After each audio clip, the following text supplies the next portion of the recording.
Hello everyone, and welcome to the DXD Tales. So we are back with an interesting movie on what if Issie was a Kryptonian survivor and fall in love with Rias Gremory. But before we start, I just want to remind you to please subscribe to my channel and hit the like button if you enjoy my content. Let's start the story. Chapter 1. The Last Sun. The dream always began the same way. A world bathed in crimson light from a dying sun. Crystalline spires reaching toward an angry sky. Voices, urgent, loving, desperate, speaking words he could almost understand. Then the inevitable, fracturing ground, explosive light, and a terrible silence as everything disappeared into darkness. Issei Hyodo jolted awake, sweat-drenched sheets twisted around his legs. His heart hammered against his ribs with enough force that he absently wondered if the organ might crack bone. The dream felt more vivid than ever before, fragments of alien architecture still floating behind his eyelids whenever he blinked. Same dream again, he muttered, running fingers through his brown hair. Dawn filtered through his bedroom window, painting the modest room in gentle gold. The familiar surroundings gradually calmed his racing pulse, the desk cluttered with homework he'd neglected, posters of bands and movies adorning walls, the small bookshelf containing manga and science fiction novels.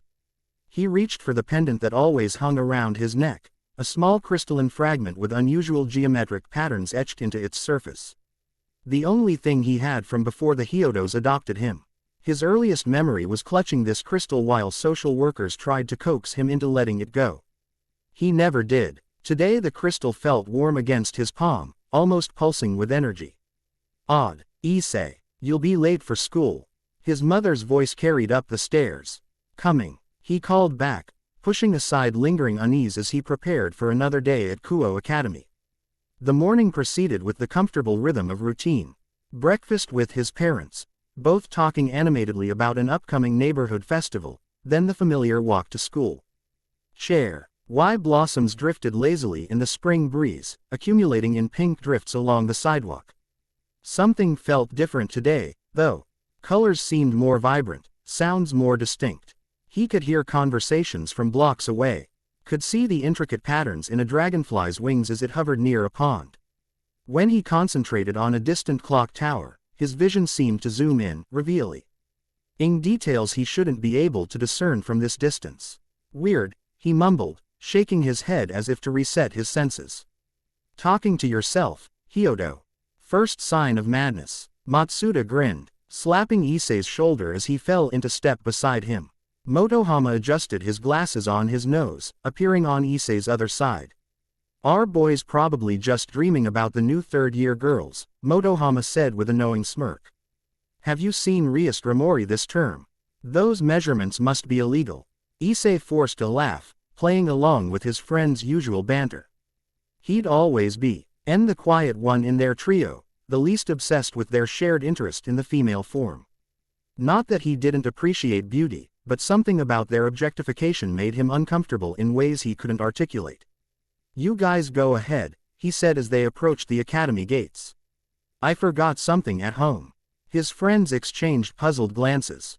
Class starts in 10 minutes, Matsuda pointed out. I'll be quick, Issei assured them, already turning back. But he hadn't forgotten anything. He simply needed a moment alone to collect himself. The sensory overload was becoming disorienting. He could hear hundreds of heartbeats, smell perfumes and colognes and cooking from distant kitchens, see through layers of weight. See through layers. He looked down at his hand and, for a horrifying moment, saw bones and tendons beneath his skin. What the hell? He whispered, blinking rapidly until his vision normalized. The crystal pendant felt hot against his chest now, almost burning. He pulled it out from beneath his uniform shirt, surprised to see it glowing with a faint blue light. A high-pitched ringing suddenly pierced his ears, driving him to his knees. He clamped hands over his ears. But the sound seemed to be inside his head. With it came flashes of images. That red sun again, faces he almost recognized, symbols that looked like elaborately stylized figures of 8 containing stars. The episode lasted only seconds before subsiding, leaving him gasping on the sidewalk. An elderly woman stopped to ask if he needed help, but he waved her away with a forced smile and assurance that he'd just felt momentarily dizzy. By the time he reached school, he was 20 minutes late. He slipped into class with a mumbled apology to the teacher, ignoring the curious glances from classmates.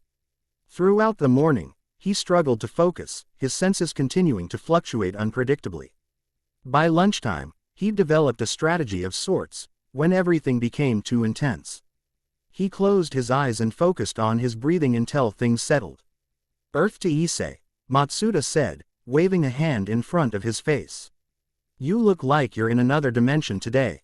Issei blinked, realizing they were on the roof for lunch. "Sorry, just tired." "Well, wake up," Motohama said, adjusting his glasses with excitement. "Word is that Rias Gremory herself will be passing through the courtyard after lunch. Rare sighting opportunity." Issei nodded absently, picking at his bento. He'd seen Rias Gremory before, of course. Everyone at Kuo Academy knew the crimson-haired beauty, president of the Occult Research Club and one of the school's most popular students. But he'd never spoken to her. Their social circles existed in entirely different universes. After lunch, he found himself following his friends to a vantage point overlooking the main courtyard. Sure enough, a small commotion of whispers and admiring glances announced Rias Gremory's arrival. She walked with natural elegance, crimson hair cascading down her back, accompanied by Akano Himahima, another third-year beauty with long black hair tied in a ponytail. "Worth skipping the start of class," Motohama sighed appreciatively. Something strange happened as Issei watched Rias. His vision suddenly intensified, focusing beyond her physical appearance to show something else. An aura of some kind, crimson energy outlining her form. And when he looked at Akano, he saw a different energy signature, crackling like contained lightning. The shock of these visions made him step backward, accidentally colliding with another student who stumbled against the courtyard railing. The old metal gave way with a screech of protest, and the student, a first-year girl Issei didn't know, screamed as she pitched backward, falling toward the stone courtyard 3 floors below. Without conscious thought, Issei moved. Later, he would realize that he crossed 15 meters in less than a second, physically impossible for any human. He launched himself over the broken railing, somehow adjusting his trajectory in midair to intercept the falling girl. His arms closed around her small form as they plummeted, and instinctively he twisted to place his body between her and the rapidly approaching ground. The impact should have killed him. 3 stories onto stone pavement, taking the full force of the collision while cradling another person. The mathematics of force and velocity made survival impossible. Yet when they hit the ground, it was the pavement that cracked, not his bones. For a moment, everything stopped. He lay in a small crater of fractured stone, the girl clutched safely against his chest, both of them wrapped in a preternatural silence. Then sound rushed back. Gasps, screams, running footsteps. "Are you okay?" he asked the girl, who stared at him with wide, shock-filled eyes before nodding mutely. Issei helped her to her feet, becoming acutely aware of them. Teachers pushed through, asking rapid-fire questions he couldn't process. His mind was occupied with one overwhelming realization: he should be dead or gravely injured, but he felt completely fine. He became aware of someone else approaching. Rias Gremory, her blue-green eyes fixed on him with an intensity that made him shiver. "Everyone back to class," she commanded with quiet authority. "I'll take Hyodo-kun to the nurse's office."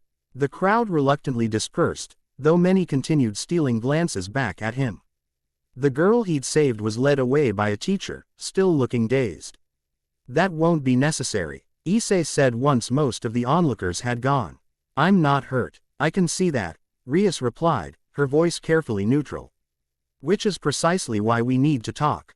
Please, come with me." So, mething in her tone made it clear this wasn't a request. Issei hesitated, then nodded. She led him not to the nurse's office but to the old school building that housed the Occult Research Club. Throughout the walk, he felt her studying him with peripheral glances. The club room was ornate and unusual: Victorian furniture, arcane symbols on the walls, shelves filled with ancient-looking books. Akano was already there, preparing tea at a small table. "Please, sit," Rias said, gesturing to a couch. Issei remained standing. "What is this about?" "You fell 3 stories onto stone pavement," she said directly. "You created a crater on impact. And you walked away without a scratch." She tilted her head, How? I don't know, he answered honestly. Things have been strange today. Strange how? Issei hesitated. Until this moment, he'd been planning to pretend the incident was some kind of miracle, a fortunate landing, an optical illusion that made the fall look worse than it was. Something about Rias Gremory's direct gaze made him reconsider. I can hear things I shouldn't be able to hear, he said carefully. See things I shouldn't be able to see. And apparently survive things that should kill me. When did this start? This morning. But, he touched the crystal pendant beneath his shirt. I've always been a little different. Stronger than I look. Quick reflexes. Good vision. Rias's eyes narrowed slightly. May I see what you're touching? After a moment's hesitation, Issei withdrew the crystal pendant. It no longer glowed, but in the club room's dim light. Its unusual structure was apparent. Not cut like normal crystal, but composed of impossibly precise geometric patterns. Rias leaned forward, studying it without touching. Where did you get this? I've always had it, since before the Hyodos adopted me. You're adopted? Akeno asked, speaking for the first time as she set a tea tray on the table. Issei nodded. Found as a toddler. No ID, no record of birth. This was the only thing I had with me. Something passed between Rias and Akeno, a look charged with significance. Issei-kun, Rias said, her tone gentler now. Have you ever heard of devils? Angels? The supernatural world? He blinked at the apparent non-sequitur. Like, in stories. Like in reality, she corrected. This world contains many beings beyond human understanding. I am one such being. She paused, seeming to make a decision. I am a devil, so is Akeno. Under normal circumstances, Issei might have laughed or assumed this was an elaborate prank. But after what he'd experienced today, and with the earnest look in her eyes, he found himself considering the possibility. Show me, he said simply. Rias nodded, and a pair of bat-like wings unfurled from her back, stretching to an impressive span before folding again. Akeno followed suit, her wings identical in structure. Okay, Issei said after a moment. Devils are real. What does this have to do with me? That's what I'm trying to determine, Rias admitted. You're clearly not human, at least, not entirely. But you're not a devil, angel, fallen angel, or any supernatural species I recognize. So what am I? I don't know, she said, but I'd like to help you find out. Their conversation was interrupted by the clubroom door opening. A petite girl with white hair entered, her expressee onless face betraying a hint of surprise at seeing Issei. Kaneko, Rias greeted her. Perfect timing. This is Issei Hyodo. He's special. Kaneko approached, studying Issei with unusual intensity. She circled him once, then stopped. Not human, she said flatly. Not anything I recognize. She sniffed. Smells like sunlight. Smells like sunlight, Issei repeated. What does that even mean? Kaneko has enhanced senses. Rias explained. She's a Nekomata, Issei said without thinking, the knowledge suddenly appearing in his mind as his vision shifted again, revealing a different energy signature around the small girl, complete with phantom cat ears and tails. Kaneko stepped back, alarmed. How did you know? Issei shook his head, confused. I don't know. I just saw it somehow. Fascinating, Rias murmured. You appear to be developing the ability to perceive supernatural auras. Another young man entered the room, handsome with blonde hair and a gentle demeanor. President, I heard about the incident in the courtyard, he stopped upon seeing Issei. Oh, hello, Kiba, this is Issei Hyodo, Rias introduced them. Issei, this is Yuto Kiba, another member of my peerage. Peerage, Issei questioned. Devils of noble houses can reincarnate others to serve them, Rias explained. We form a family of sorts. Everyone in this room except you is part of my peerage. Issei looked at Kiba, his vision shifting again to reveal an aura infused with something that looked like swords. You use swords, he said. Holy swords hurt you. Kiba's expression sharpened. How could you possibly know that? He appears to have emerging abilities to perceive supernatural attributes, Rias explained. Issei, I believe we need to investigate your crystal more thoroughly. It may hold answers about your origins. Issei's hand closed protectively around the pendant. I'm not giving it up. I'm not asking you to, she assured him. But perhaps we could study it together. My family has extensive resources and knowledge about mystical artifacts. Before Issie could respond, a magic circle appeared on the floor, glowing with red light. From it emerged an elegant silver-haired woman in a maid uniform. Graphia, Rias said, clearly surprised. I wasn't expecting you. Forgive the intrusion, Lady Rias, the woman said formally, before her eyes settled on Issie. Her composed expression flickered momentarily. Who is this? Issie Hyodo, Rias replied. A special case I'm investigating. Graphia studied Issie with unsettling intensity. I see. Your brother sent me with a message. But it can wait if you're occupied with important matters. No, please continue, Rias said, though Issie noticed a subtle tension in her posture. Lord Searsex requests your presence at the upcoming gathering of young devils. He specifically mentioned your continued reluctance regarding the Phoenix arrangement. Rias's expression cooled. Tell my brother my position remains unchanged. Graphia nodded, her eyes flicking once more to Issie before she disappeared in another flash of the magic circle. I apologize for the interruption, Rias said, turning back to Issie. Family business. Are all devils nobility? Issie asked. No, but I am from one of the remaining 72 pillars, the great devil houses, she explained. The House of Gremory. It comes with certain expectations. Something in her tone suggested these expectations weren't entirely welcome. Back to your situation, she continued, visibly refocusing. Would you allow us to examine your crystal more closely? It might provide answers about your abilities. Issie hesitated, then reluctantly removed the pendant from around his neck. As soon as it left contact with his skin, it began to glow with increasing brightness. That's never happened before, he said, alarmed. The crystal levitated from his paw, its glow intensified. Suddenly, a beam of light projected from its facets, forming what appeared to be a three-dimensional hologram in the center of the room. A man and woman appeared, the man tall with dark hair and penetrating eyes, the woman with gentler features but the same intensity. Both wore unusual garments with the same stylized S-like symbol Issie had glimpsed in his visions. Kal-El, my son, the man began, his voice resonant and clear despite the projection's ethereal nature. They're speaking English, Akeno observed, surprised. I understand them perfectly, Issie said, equally surprised since his English grades had always been mediocre at best. The holographic man continued. If you are viewing this message, then everything we feared has come to pass. Krypton, our world, is no more. I am Jor-El, he introduced himself. And this is your mother, Lara. Were scientists on Krypton, a planet circling a red giant star thousands of light years from the Earth where we have sent you. Our world faced destruction, the woman, Lara, continued.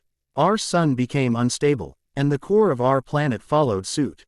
The Science Council refused to acknowledge the evidence, forbidding evacuation. We had only time to build 2 small vessels, Jor-El Said. One for you, our son, and one for your cousin, Kara Zor-El. You were sent to different locations on Earth to improve the chances that at least one of you would survive.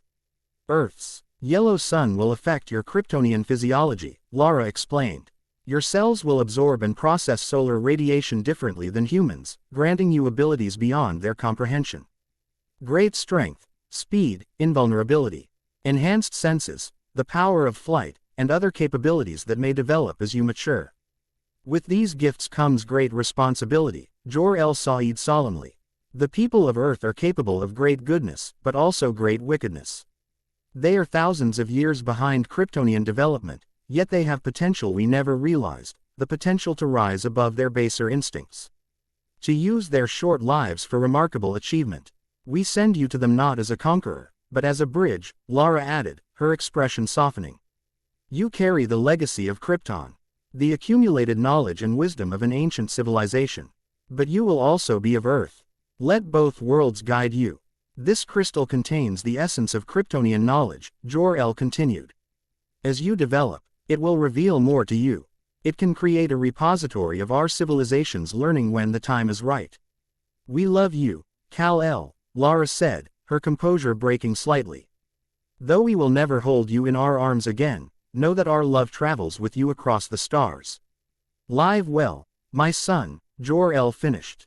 Find your own truth. The hologram flickered and disappeared, the crystal's glow fading as it gently lowered back into Issei's outstretched hand. For several long moments, no one spoke. Issei stared at the crystal, mind reeling as pieces fell into place, the dreams, the emerging abilities, the sense of difference he'd always felt. Krypton, he finally whispered. I'm from another planet. It would explain why you don't register as any known supernatural species. Rias said quietly. You're not supernatural at all, you're extraterrestrial. But they called me Kal-El, Issei said, confused. My name is Issei Hyodo. You were found as a toddler. Akeno pointed out gently. The authorities would have given you a name. The implications crashed over him in waves. He wasn't human. His birth parents had sent him across the stars as their world died. He was possibly one of the last survivors of an entire civilization. I need some air, he said abruptly, moving toward the door. Issei-kun, Rias called, her voice concerned. There's more we should discuss. The supernatural world is dangerous, especially for someone as unique as you. Others will sense your power and be drawn to it, not all with good intentions. I just found out I'm an alien, he said. Hand on the doorknob. Can the rest wait until tomorrow? Rias hesitated, then nodded. Be careful, and please, return tomorrow after classes. There's much you need to know. Issei left the old school building in a daze, barely registering his surroundings as he walked. The afternoon sun felt different now that he understood his connection to it, not just warming his skin but energizing his cells, fueling abilities beyond human capacity. He skipped his remaining classes, sending a text to Matsuda that he wasn't feeling well. It wasn't exactly a lie. Walking aimlessly, he eventually found himself in a park on the edge of town, sitting on a bench as the sun began its descent toward the horizon. Excuse me, a soft female voice interrupted his thoughts. Are you Issei Hyodo? He looked up to see a pretty girl with long black hair and violet eyes, wearing an unfamiliar school uniform. Something about her made him uneasy, though he couldn't pinpoint why. Yes, he answered cautiously. My name is Yuma Amano, she said, smiling shyly. I've seen you walking home from school sometimes. This might seem forward, but, would you go out with me? The request was so unexpected, so discordant with the earth-shattering revelations of the day, that Issei could only stare at her. I've admired you for a while, she continued, a blush coloring her cheeks. You always seem so kind. Quote, warning bells rang in Issei's mind. This felt wrong.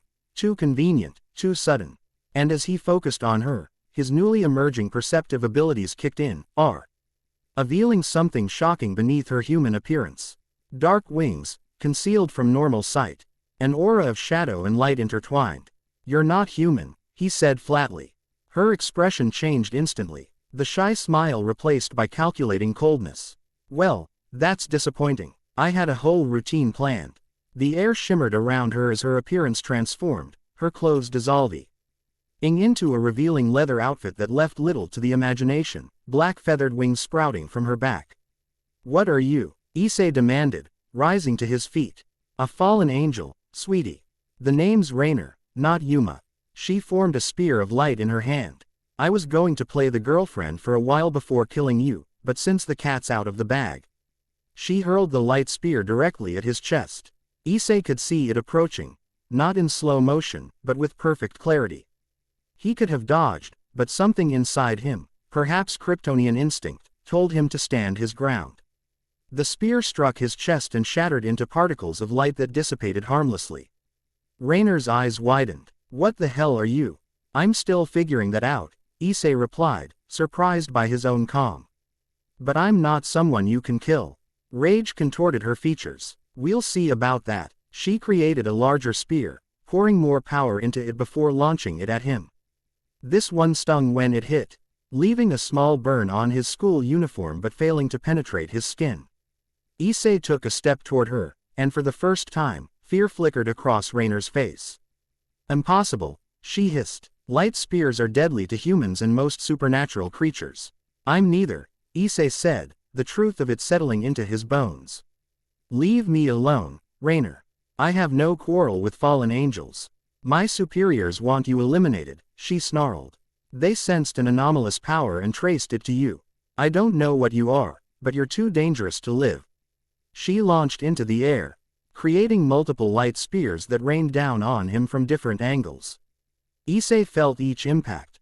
None penetrated his skin, but they burned, suggesting that while he was highly resistant to this weapon, he wasn't entirely immune. Acting on instinct rather than conscious thought, Issie bent his knees and pushed upward, and suddenly found himself 20 feet in the air, level with the astonished fallen angel. "You can fly," she gasped. Equally surprised, he wobbled unsteadily in the air, struggling to maintain position. Raynor took advantage of his inexperience, darting forward to drive a light dagger directly toward his eye, presumably guessing that his invulnerability might have limits. In that moment, something new awakened in Issie. Heat built behind his eyes, intense and focused, before bursting forth in twin beams of red energy. They caught Raynor's wing, singeing feathers and causing her to scream in pain as she veered off course. "What are you?" she demanded again, clutching her injured wing. Before Issie could respond, a crimson magic circle appeared in the air beside them. From it emerged Rias Gremory, her own wings extended, power crackling around her hands. "He is under my protection," Rias declared, authority resonating in her voice. "Leave, fallen one, or face the consequences." Raynor's expression twisted with hatred, but she was clearly outmatched. "This isn't over," she spat before disappearing in a flash of black feathers. Rias turned to Issie, who was still hovering awkwardly. "I had a feeling something like this might happen. Fallen angels have been active in this territory recently." "How did you find me?" he asked. "I placed a small tracking spell on you before you left," she admitted unapologetically. "Given what we learned about your origins, I suspected you might become a target." Issie wanted to be angry about the invasion of privacy, but her intervention had potentially saved him from a difficult situation. "Thanks," he said instead, "though I think I could have handled it." "Perhaps," Rias conceded, "but you're still learning your abilities. Flying, for instance." She gestured to his unsteady hovering. "Yeah, that just happened. Let's continue this conversation on the ground," she suggested, descending gracefully. Issie attempted to follow but found controlling his descent more challenging than the initial leap. He ended up landing hard enough to crack the pavement beneath his feet. "I need to work on that," he muttered. "Indeed." Rias smiled slightly. "The fallen angels won't stop with one attempt. Especially now that they know their light weapons aren't fully effective against you. You need allies, Issie-kun. And training. And what do you get out of helping me?" he asked directly. "Knowledge. For one," she answered honestly. "Your Kryptonian heritage is fascinating. And potential alliance with a being of your capabilities would benefit my peerage significantly." "I'm not interested in becoming someone's servant," Issie said firmly. "I'm not asking you to join my peerage," Rias clarified. "I'm proposing an alliance between equals. I help you understand your powers and navigate the supernatural world. You lend your strength when needed." Issie considered this. He was adrift in unfamiliar waters, an alien among supernatural beings, with powers he barely understood and enemies he hadn't known existed yesterday. Rias offered knowledge, training, and protection. Her motives might not be purely altruistic, but they weren't malicious either. "Okay," he finally agreed. "Alliance between equals. But I make my own decisions." "Of course," Rias nodded. "Starting with a decision to come home with me tonight." Issie raised an eyebrow. "For protection," she added quickly, a faint blush coloring her cheeks. "My family maintains a residence in the human world. It has magical barriers that will prevent the fallen angels from tracking you while we devise a more permanent solution." "I should tell my parents something," Issie said. "They'll worry." "Of course. We can stop at your home first." As they walked, Issie glanced at the crimson-haired devil beside him. "So, your nobility in the underworld?" "Yes. The House of Gremory is one of the remaining 72 pillars, the original devil houses. My brother, Sirzex, is one of the 4 Satans who rule our society." "That sounds complicated." "Politics usually are," she said with a slight grimace. "Being born into privilege comes with expectations and responsibilities that can be constraining." Something in her tone suggested personal frustration, but before Issie could inquire further, she changed the subject. "Your crystal mentioned a cousin, Kara Zor-El. Do you think she survived as well?" "I don't know," Issie said, the thought of another Kryptonian both exciting and overwhelming. The message said we were sent to different locations on Earth. She could be anywhere. We could help you search for her. Rias offered. My family has connections throughout the world. I'd appreciate that, Issie said sincerely. But first, I need to understand what I am and what I can do. These powers keep emerging unpredictably. We'll start training tomorrow, Rias assured him. The Occult Research Club is more than it appears. We have facilities designed for supernatural beings to practice their abilities safely. They reached Issei's modest home, where he fabricated a story about a school project requiring an overnight stay at a classmate's house. His parents, trusting and supportive as always, accepted the explanation without question. He packed an overnight bag, including the crystal pendant which he refused to leave behind. As they walked toward Rias's residence, Issie asked, "What was that Fennec's arrangement your maid mentioned?" Rias's expression darkened momentarily. A complicated situation. The devil population declined significantly during the last war, and pure-blooded devils even more so. To preserve bloodlines, arranged marriages are common among noble houses. You're in an arranged marriage? Issie asked, surprised. Not yet, she said with quiet determination. But there is pressure. Riser Fennex has claimed my hand based on an old agreement between our families. I'm exploring alternatives. That sounds medieval. Devil society evolves slowly, she said with a shrug that didn't quite mask her tension. But that's a problem for another day. Tonight, we focus on your situation. They arrived at an impressive mansion on the outskirts of town, secluded behind high walls and surrounded by beautiful gardens. Inside, Issie was introduced to the rest of Rias's peerage. He'd already met Akino, Kaneko, and Kiba, but there was also Gasper, a shy half-vampire who appeared even younger than Kaneko. Over dinner, they discussed Issei's Kryptonian heritage and emerging abilities. Akino, who apparently had extensive knowledge of various mythologies, pointed out interesting parallels between Kryptonian abilities as described in the hologram and certain figures in Earth legends. Solar-powered beings with godlike abilities appear in many cultures, she explained.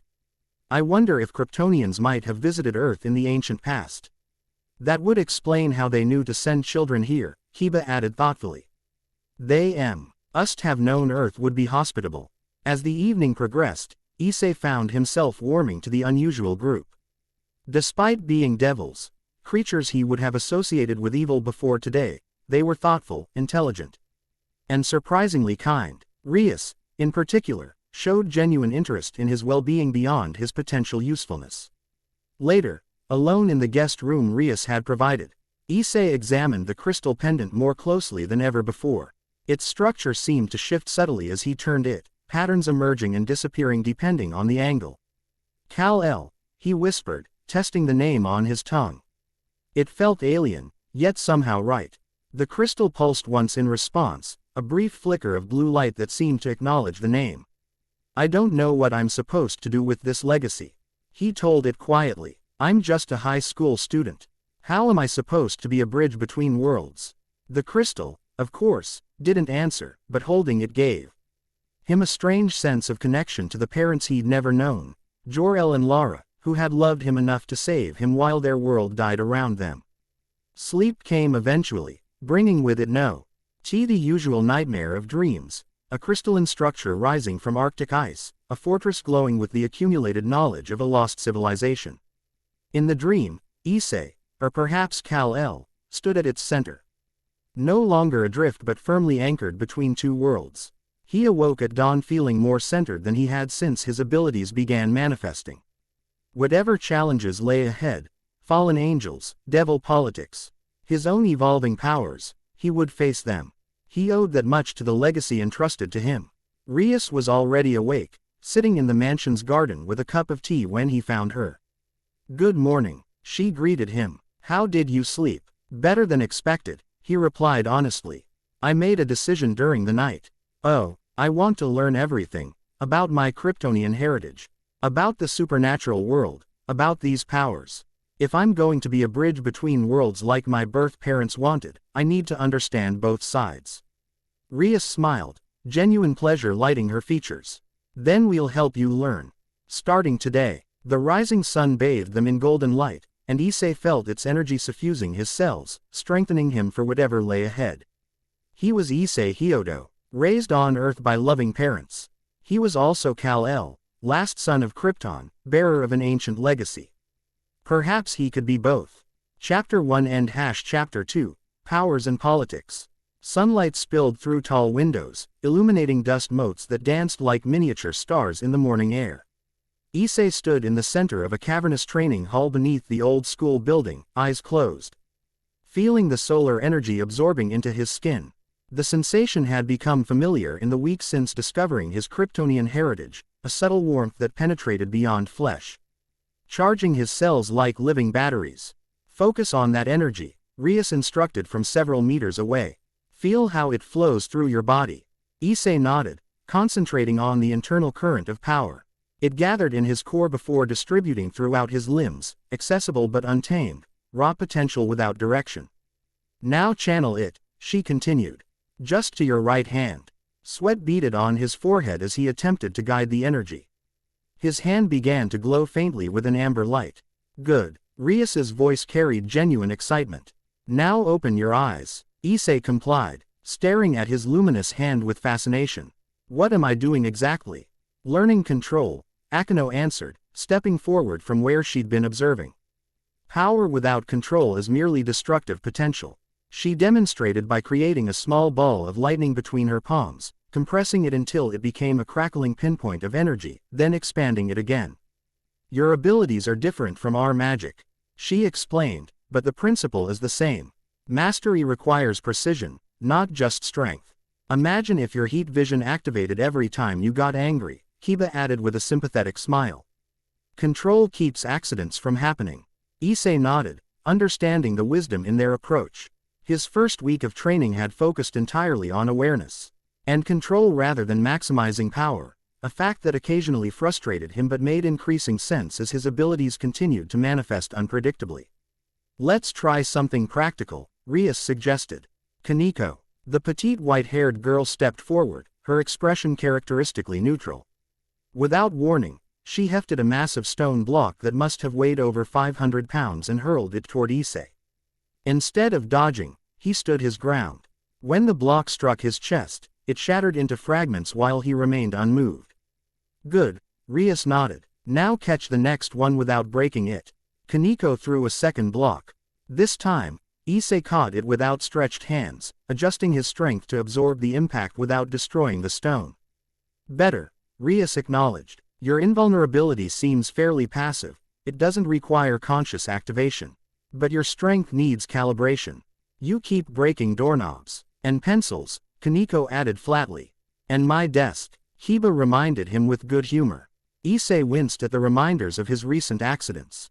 Sorry about that. No apologies necessary, Rias assured him.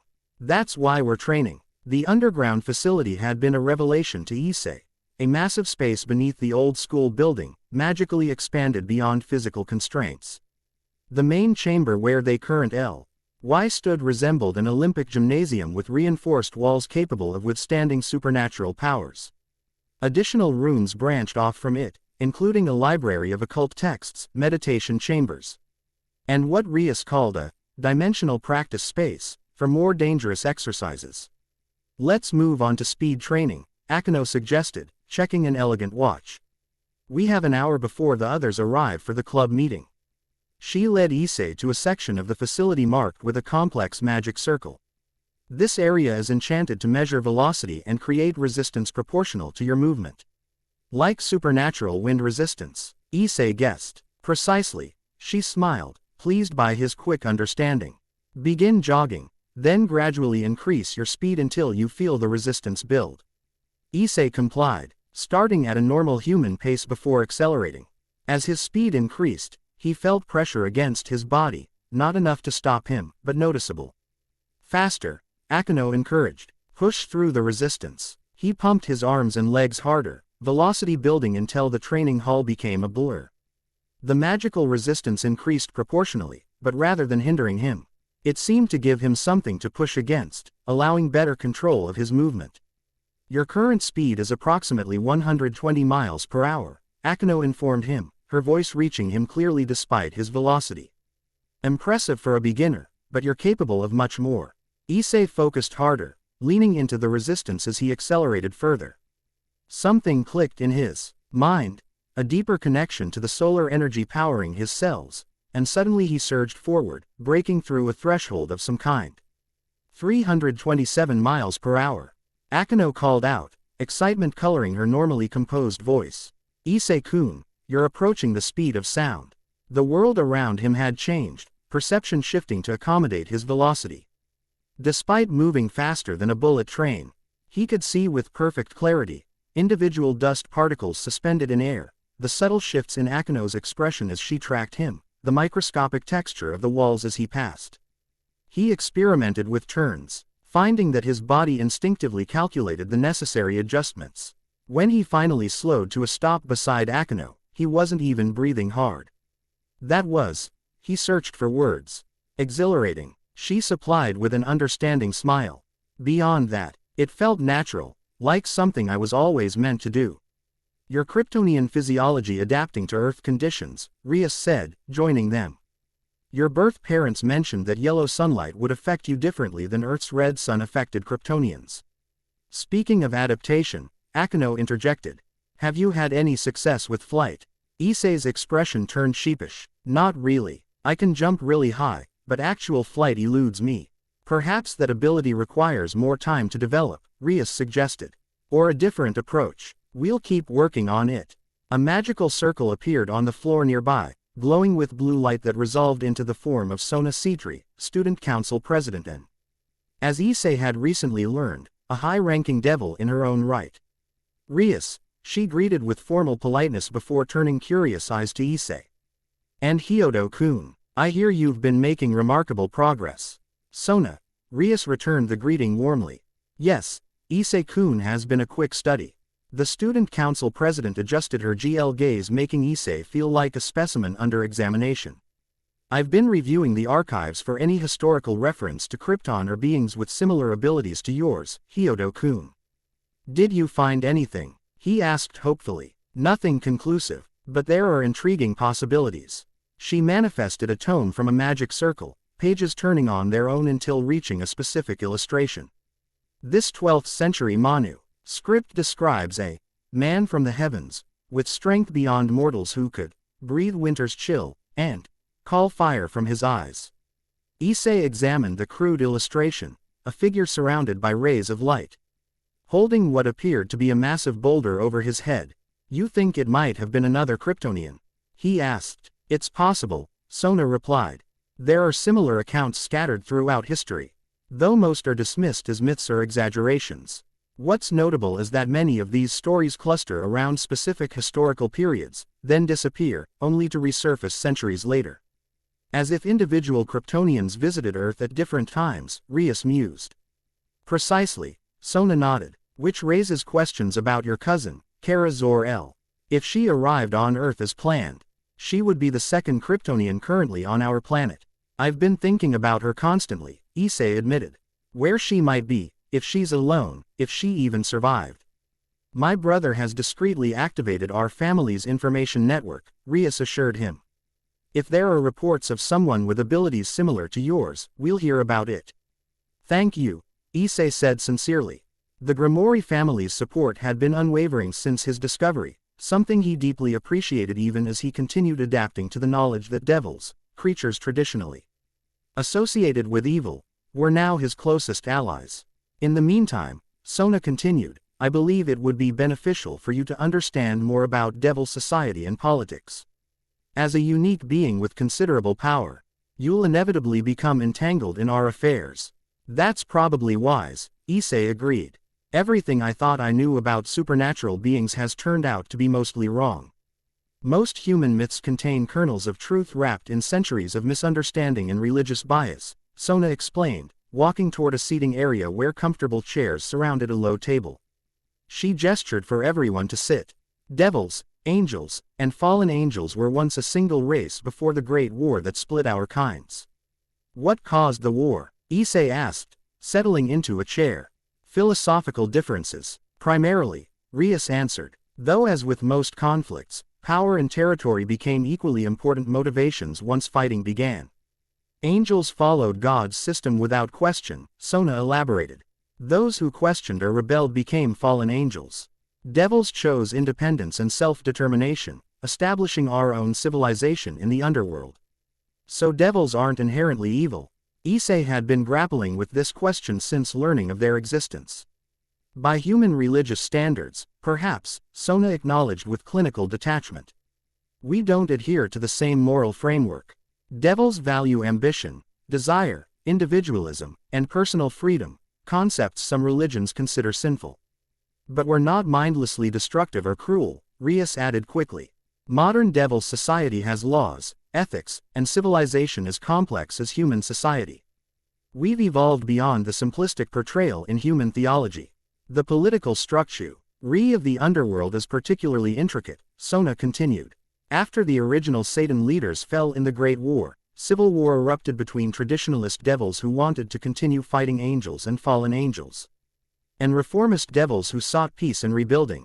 The reformists won. Rias picked up the explanation. They established a new government led by 4 powerful devils who took the title of Satan. Not as a religious designation but as a political office.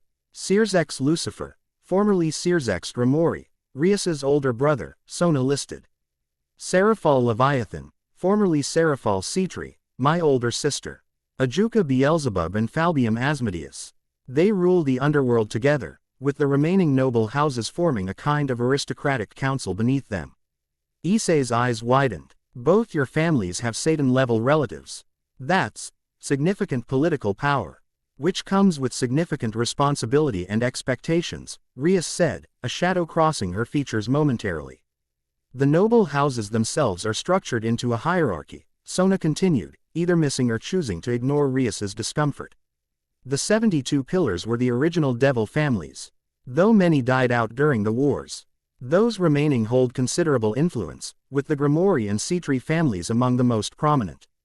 Beyond politics, there's the rating game system, Akino added. A competitive structure where high-class devils and their peerages compete in strategic battles. It's part sport, part military exercise, and part political maneuvering, Sona explained. Performance in rating games directly affects a devil's status and influence. Which brings us to an important point, Rias said, meeting Issei's gaze directly. As a non-devil allied with my household, you exist in a somewhat ambiguous position. Some traditionalists may view you with suspicion. Particularly given your power level, Sona added. You represent an unknown variable in a society that values established hierarchies. So I should keep a low profile. Issei guessed. On the contrary, Rias replied. Strategic visibility will serve you better. If you're perceived as a powerful ally who respects our customs while maintaining your independence, you'll earn respect. The key is demonstrating that you're neither a threat to our system nor a pawn to be manipulated, Sona advised. A delicate balance, but one I believe you're capable of maintaining. A knock at the door interrupted their conversation.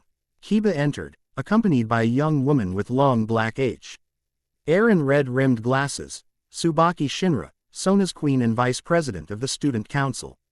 Kaichu. Tsubaki addressed Sona formally. The preparations for the inter-school council meeting are complete. We should depart soon to arrive on schedule. Sona nodded, rising gracefully. Thank you for the reminder, Tsubaki. She turned to Rias. We'll continue this discussion another time. Hyodo-kun, I've prepared some materials that might help your understanding of our society. She manifested several books, placing them on the table. These contain less biased information than what you'd find in human religious texts. Thank you, Issei said sincerely. I appreciate your help. After Sona and Tsubaki departed, Rias checked the time. The others will be arriving shortly for the official club meeting. Shall we head upstairs? The Occult Research Club's main room in the old school building presented a stark contrast to the training facility below. Victorian furniture, ornate decorations, and large windows created an atmosphere of refined mystique rather than functional practicality. Kaneko was already there, quietly eating yukin while reading a book. Kiba entered shortly after, followed by Gasper Vladi, the reclusive half-vampire member who typically hid inside a box in the corner of the room. Good afternoon, everyone, Rias greeted, taking her position behind the elegant desk. Before we begin official club activities, I want to discuss progress on our current investigations. The club activities were, Issie had learned, actual supernatural investigations. Rather than the study of occult legends that the school administration believed they pursued. The group monitored paranormal activity in Kuo, addressing issues before they could affect the human population. The ghost at the abandoned hospital has been purified, a malevolence. Good, Rias nodded. Kiba, what about the rumors of strange lights in the forest? Just some young yokai practicing magic, he answered. I spoke with them about being more discreet. They were quite apologetic. Excellent. Kaneko, any update on the missing pets case? The petite Nekomata finished her sweet before answering. Found them. Stray Devil was collecting them for company, not food. Relocated her to a better territory away from humans. Issie marveled at the matter-of-fact way they discussed natural activity, as routine as weather reports. This hidden world had existed alongside humanity for centuries, yet most people remained completely unaware. What about the fallen angel situation? He asked. Has there been any activity since Rainer attacked me? Rias's expression turned serious. Actually, yes. Our wards have detected several fallen angels entering our territory over the past few days. They appear to be searching for something, or someone. Me, probably, Issie said grimly. Not necessarily, Rias countered. There's been unusual activity from multiple factions recently. The fallen angels might have other objectives. Like what? That's what we need to determine, she replied. Akano and I have scheduled a meeting with representatives from the Fallen Angel Lead. Our ship to discuss territorial boundaries. In the meantime, I'd prefer you not travel alone, especially after dark. I don't need protection, Issie protested, gesturing to himself. Invulnerable, remember, not completely invulnerable, Akano reminded him. Rainer's light spears caused you pain, even if they didn't penetrate your skin. And there are other supernatural weapons and abilities that might affect you differently. Besides, Rias added with a slight smile, it's not just about protection. It's about preventing unnecessary conflicts. If fallen angels attack you and you respond with force, it could escalate tensions between factions. Issie conceded the point with a nod. Politics, it seemed, were as important as power in the supernatural world. Now, Rias continued, addressing the entire group. I've received word that we'll be having an important visitor tomorrow evening. I expect everyone to be present. Something in her tone made Issie pay closer attention. Who's coming? A representative from the House of Phoenix, she answered, her voice carefully neutral though Issie noticed her hands tense slightly on the desk. Akano and Kiba exchanged concerned glances, while Kaneko's expression darkened almost imperceptibly. Is this about the arrangement Graphia mentioned? Issie asked, recalling the conversation from the previous week. Yes, Rias confirmed after a moment's hesitation. Riser Phoenix will be coming to discuss our engagement. Engagement, Issie repeated, surprised despite having heard hints of this situation before. A political arrangement between our families, she explained, a hint of bitterness creeping into her tone. Established when we were children, with the marriage to take place after I complete university. But you don't want this marriage, Issie stated rather than asked, reading the tension in her posture.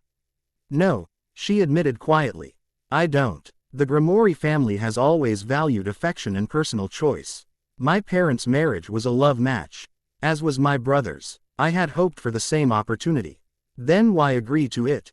Devil population has declined significantly since the Great War, Akano explained when Rias didn't immediately answer. Pure-blooded devils even more so. There's tremendous pressure on noble houses to produce heirs. The House of Phoenix approached my father with the arrangement years ago, Rias continued. At the time, refusing would have been politically complicated. The expectation was that Riser and I would have time to develop a genuine relationship.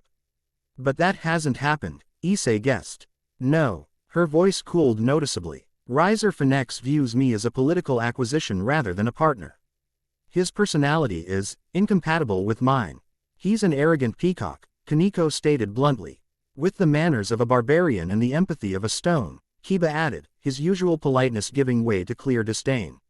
I've been seeking legal means to dissolve the arrangement, Rias explained. However, traditional devil contracts are binding. Without Riser's cooperation, my options are limited. What about your brother? Issie asked. Surely a Satan has the authority to intervene. The situation is delicate, Akino replied.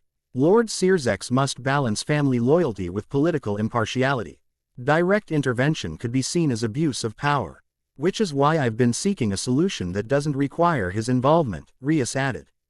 Unfortunately, Riser has grown impatient. This visit is almost certainly meant to accelerate the timeline.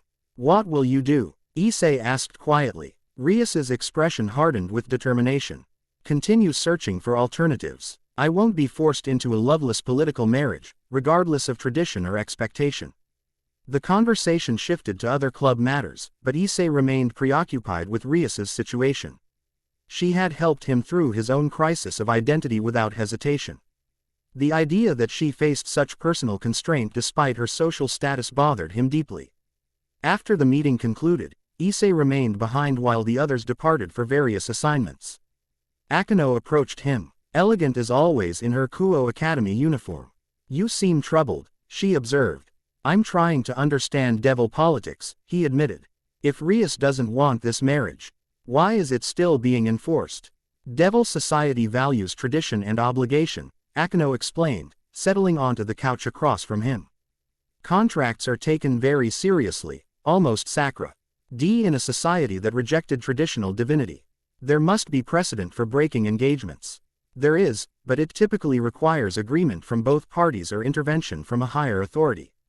She sighed softly. Rias has been researching options for months. The most promising is a rating game challenge. Like the competitive battles Sona mentioned. Exactly. If Rias were to challenge Riser to a rating game with the engagement as stakes, victory would give her legitimate grounds to dissolve the contract. Then why hasn't she done that? Because she would almost certainly lose, Akino answered bluntly. Riser is a fully matured devil with a complete, experienced peerage. He's participated in numerous official rating games. Rias has never competed formally, and our group, while talented, lacks the experience and training to defeat him. I see, Issie said thoughtfully. And I'm guessing Riser knows this, which is why he would never agree to such a challenge. Precisely. Akino studied him with interest. You understand strategic thinking well for someone so new to our world. Issie shrugged. I've always enjoyed chess and strategy games. This seems similar, just with higher stakes. Much higher, she agreed. What will you do when Riser visits tomorrow? Me, I'm just an ally, not part of her peerage. Should I even be present? Rias specifically requested everyone attend. Akino reminded him, including you. I believe she values your perspective as someone outside our political system. Or she's hoping my alien presence will make the meeting too awkward for Riser to press his case, Issie suggested with a wry smile. Akino laughed, the sound musical and surprisingly unguarded. That's certainly possible. Rias can be quite clever with her subtle manipulations. Their conversation was interrupted by a gentle knock. The door opened to reveal Rias, who seemed surprised to find them still there. Discussing strategy, she inquired, moving to her desk to collect some papers. Something like that, Akino replied. I was explaining the rating game option to Issei-kun. Ah, Rias nodded, a shadow crossing her features. Theoretical solution with practical impasse. I helped. Issie suggested suddenly. Both women turned to him with questioning looks. In a rating game, he clarified. As your ally, would that be allowed? Technically, yes, Rias answered slowly.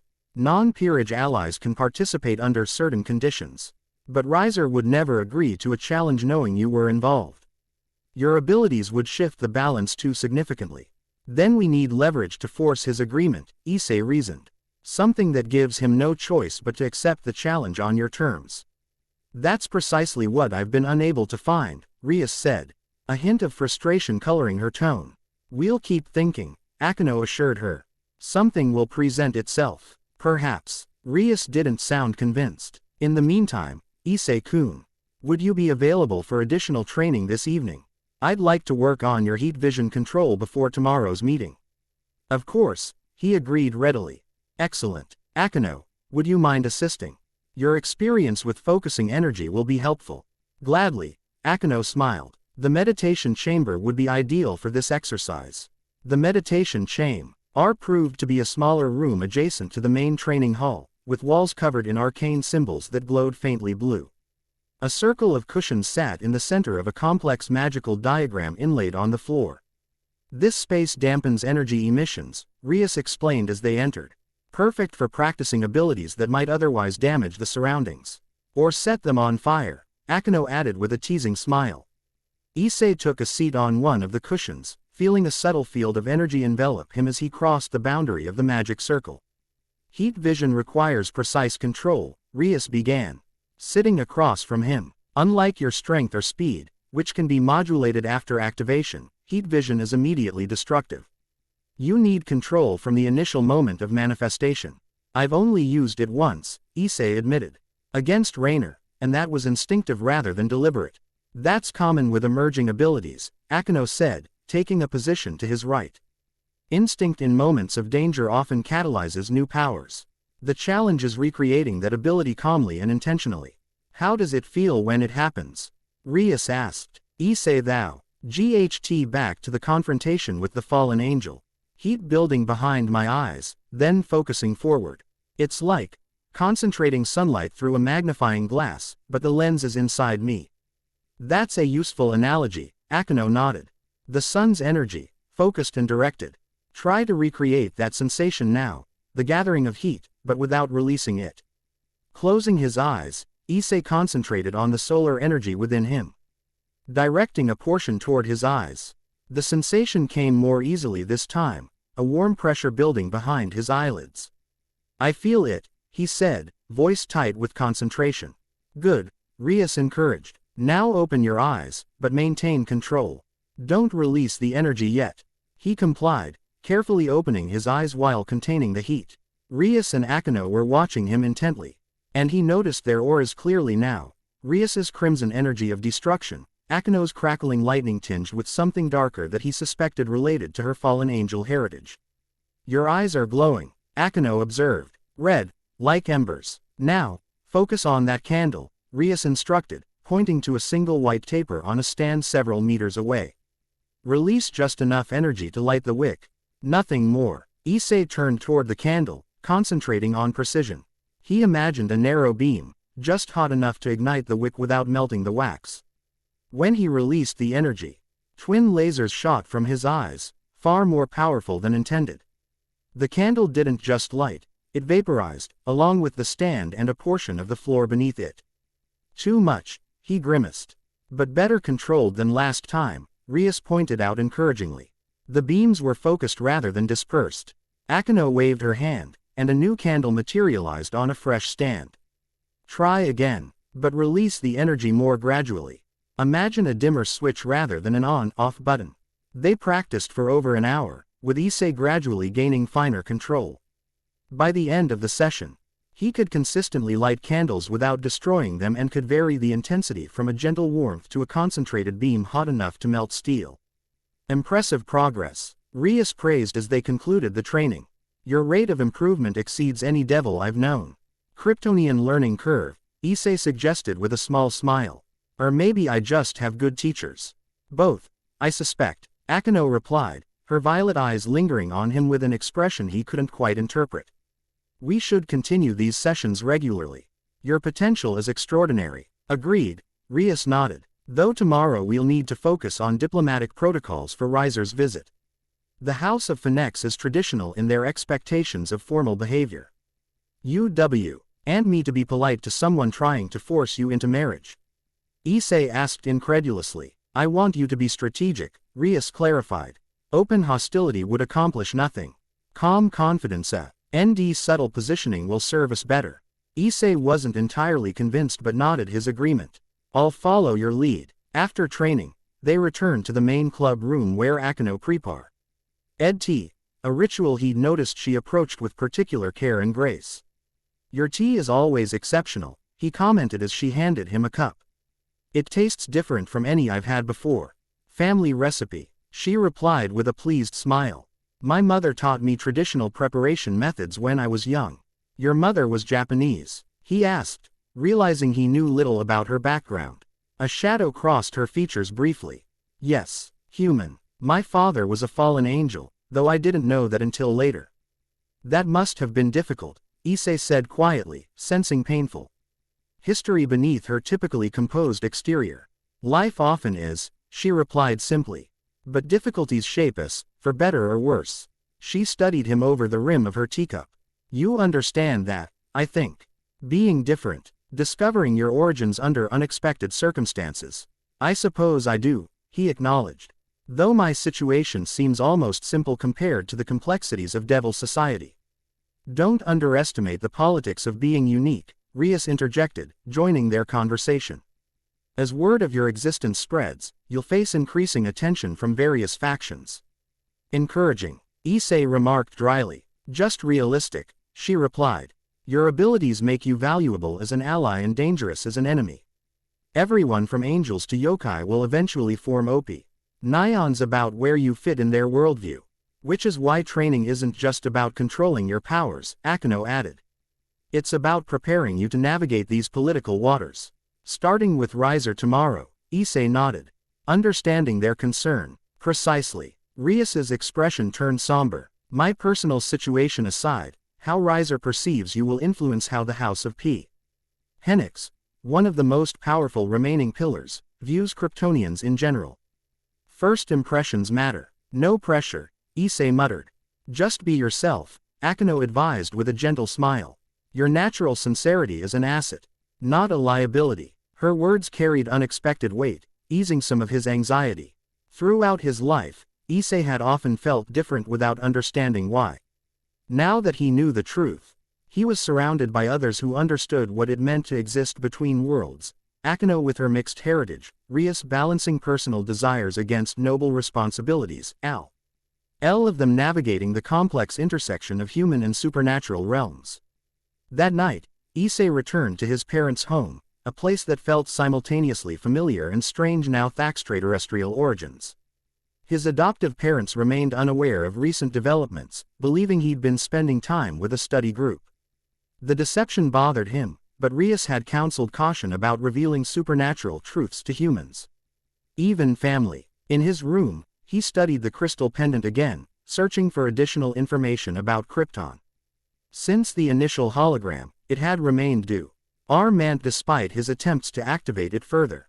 There must be more you can tell me, he murmured, turning the crystal in his hands. About Krypton, about my birth parents, about my cousin. As if responding to his focused intention, the crystal emitted a faint glow. A small holographic display appeared above it, not figures this time, but what appeared to be a three-dimensional star map. Is this where Krypton was? He wondered aloud. The display zoomed in, highlighting a star system with multiple planets. One planet, presumably Krypton, was marked with the same stylized S symbol he'd seen on Jor-El's clothing. Show me Earth, he requested experimentally. The display shifted, navigating through star systems until reaching a familiar solar system with 8 planets orbiting a yellow sun. The third planet was highlighted. The distance between them, Issie whispered, awed by the vast interstellar gap the hologram illustrated. How did they even know Earth existed? The crystal pulsed, and the display changed to show what appeared to be historical records, Kryptonian vessels approaching Earth at different points in time. They sent expeditions here, he realized. They knew about Earth because they'd visited before. This revelation aligned with Akeno's theory about Kryptonians potentially inspiring ancient myths. How many times had his people come to Earth throughout history? What had they learned? What had they left behind?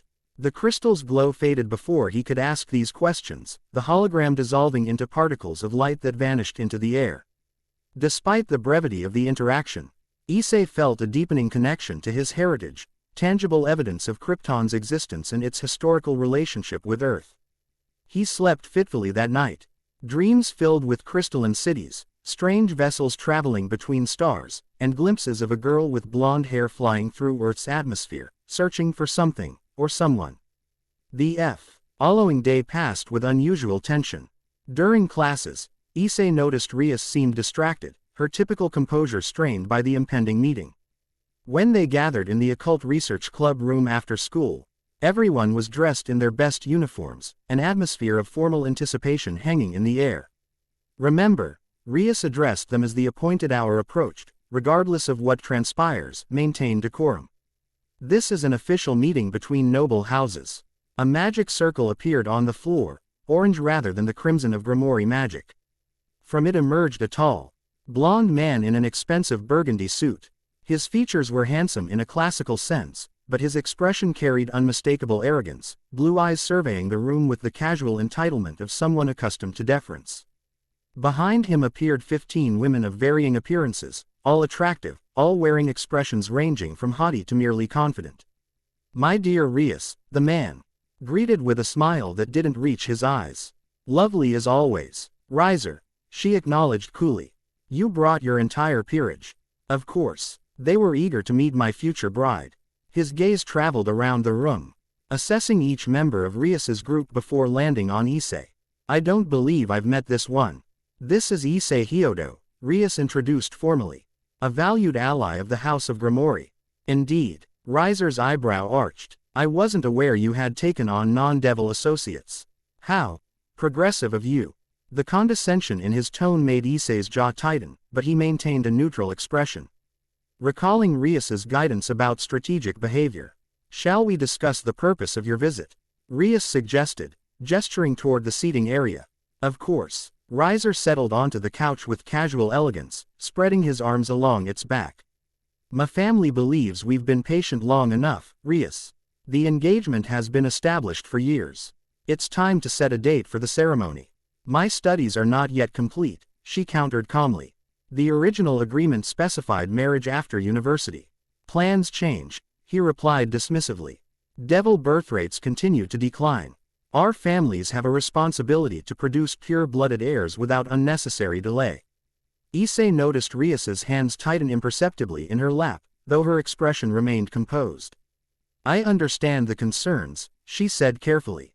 "However, I'm not prepared to accelerate the timeline. There are matters requiring my attention here in the human world." "What matters could possibly take precedence over your duty to Devil Society?" Riser's tone sharpened. "Your rating game exhibition, your little human school adventures. These are childish distractions, Rias." "I disagree," she replied, an edge entering her voice. "My work here has strategic value for the future of devil-human relations, a priority my brother supports." Riser's expression darkened. "Always hiding behind Searsex, aren't you? I wonder what he would say if he knew you were actively seeking ways to dissolve our engagement." The room temperature seemed to drop several degrees. Rias's eyes narrowed dangerously. "My brother is well aware of my position regarding our arrangement," she stated coldly. "Is he aware of this?"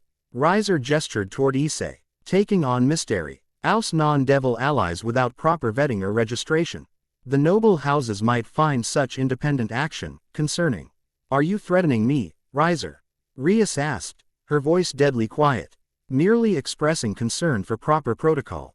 His smile was all teeth. "As your future husband, your reputation affects mine." Issie had remained silent during this exchange, but Riser's presumptive oust tone pushed him past observation into intervention. "Perhaps," he suggested with deliberate calm, "the relationship should be based on mutual respect rather than ownership claims." Riser turned to him with an expression of mild surprise, as if he'd forgotten Issie was present. "The non-devil has opinions on devil marriages." "How quaint." "Respect transcends species," Issie replied evenly. "Or it should." Bold words from someone who doesn't understand our traditions. Riser's dismissive tone hardened. "This arrangement ensures the continuation of two pure bloodlines. Personal feelings are secondary to dynastic considerations." Quote, "Is that why you brought your entire harem to this meeting?" Issie countered. "To demonstrate your commitment to monogamous dynastic planning." Several of our Iser's peerage members bristled at the word harem, though Riser himself merely looked amused. "A high-class devil male typically takes multiple wives," he explained condescendingly. "Rias understands this tradition. She will be my primary wife, of course, with all the status that entails." "How generous," Issie remarked, unable to keep sarcasm from his tone. "Careful, boy," Riser warned, his amusement fading. "You speak on matters beyond your understanding." "I understand enough," Issie replied, "including the fact that Rias doesn't want this marriage." The temperature in the room spiked as flames flickered to life around Riser's form.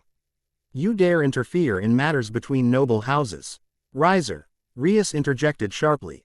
Control yourself. This is neutral territory. Ethanek's air visibly reigned in his temper, though the air around him continued to shimmer with heat. You should teach your pet proper respect, Rias. Issie is not my pet, she replied coldly. He is a valued ally who speaks with my full confidence. Riser's eyes narrowed as he reassessed Issie with more careful consideration. What accent register as human, devil, or any species I recognize? That's not relevant to the current discussion, Rias interjected before Issie could respond. I disagree, Riser countered. If you're involving non-devil entities in Gremory family matters, their nature becomes extremely relevant. Quote, tension crackled between them, the pretense of civilized discussion rapidly deteriorating. Issie made a split-second decision to shift the dynamic. I'm Kryptonian, he stated simply. The word meant nothing to Riser, judging by his blank expression. What mythology is that from? None. Krypton was a planet approximately 27 light-years from Earth. It was destroyed. I'm one of the last survivors. Riser stared at him for a moment before laughing.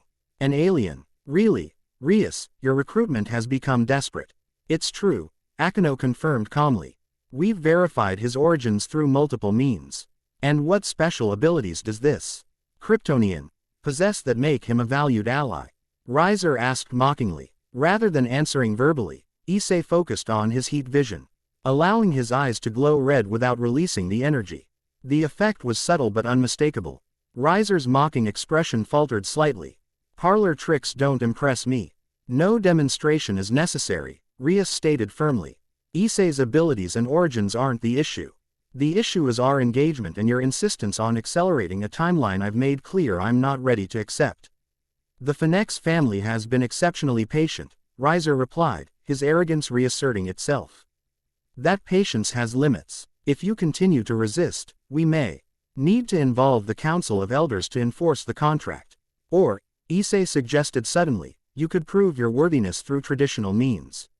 All eyes turned to him.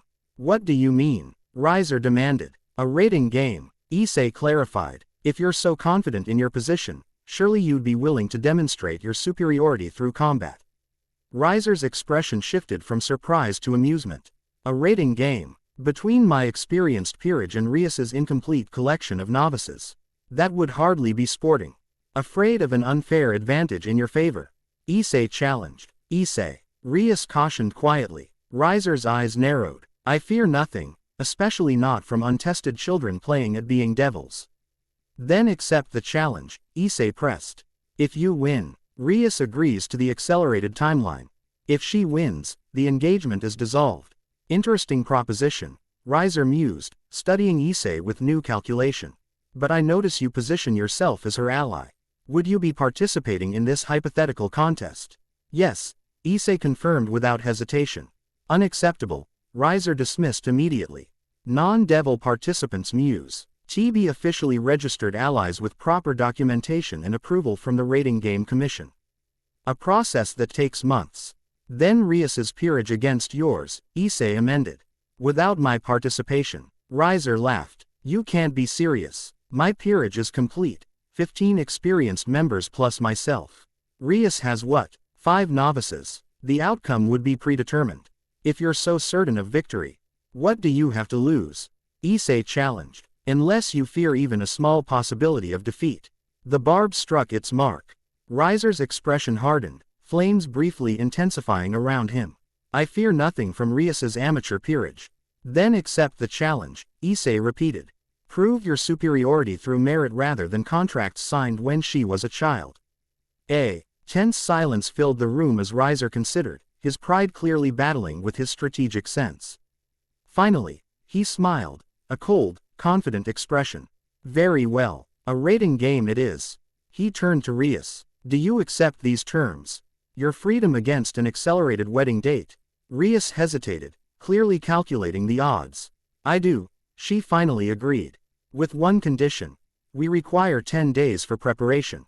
10 days, Riser scoffed, trying to cram years of experience into a few days of training.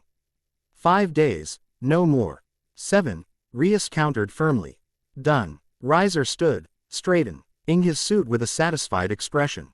7 days from now, we'll settle this matter definitively. He turned to Issie with a calculating look.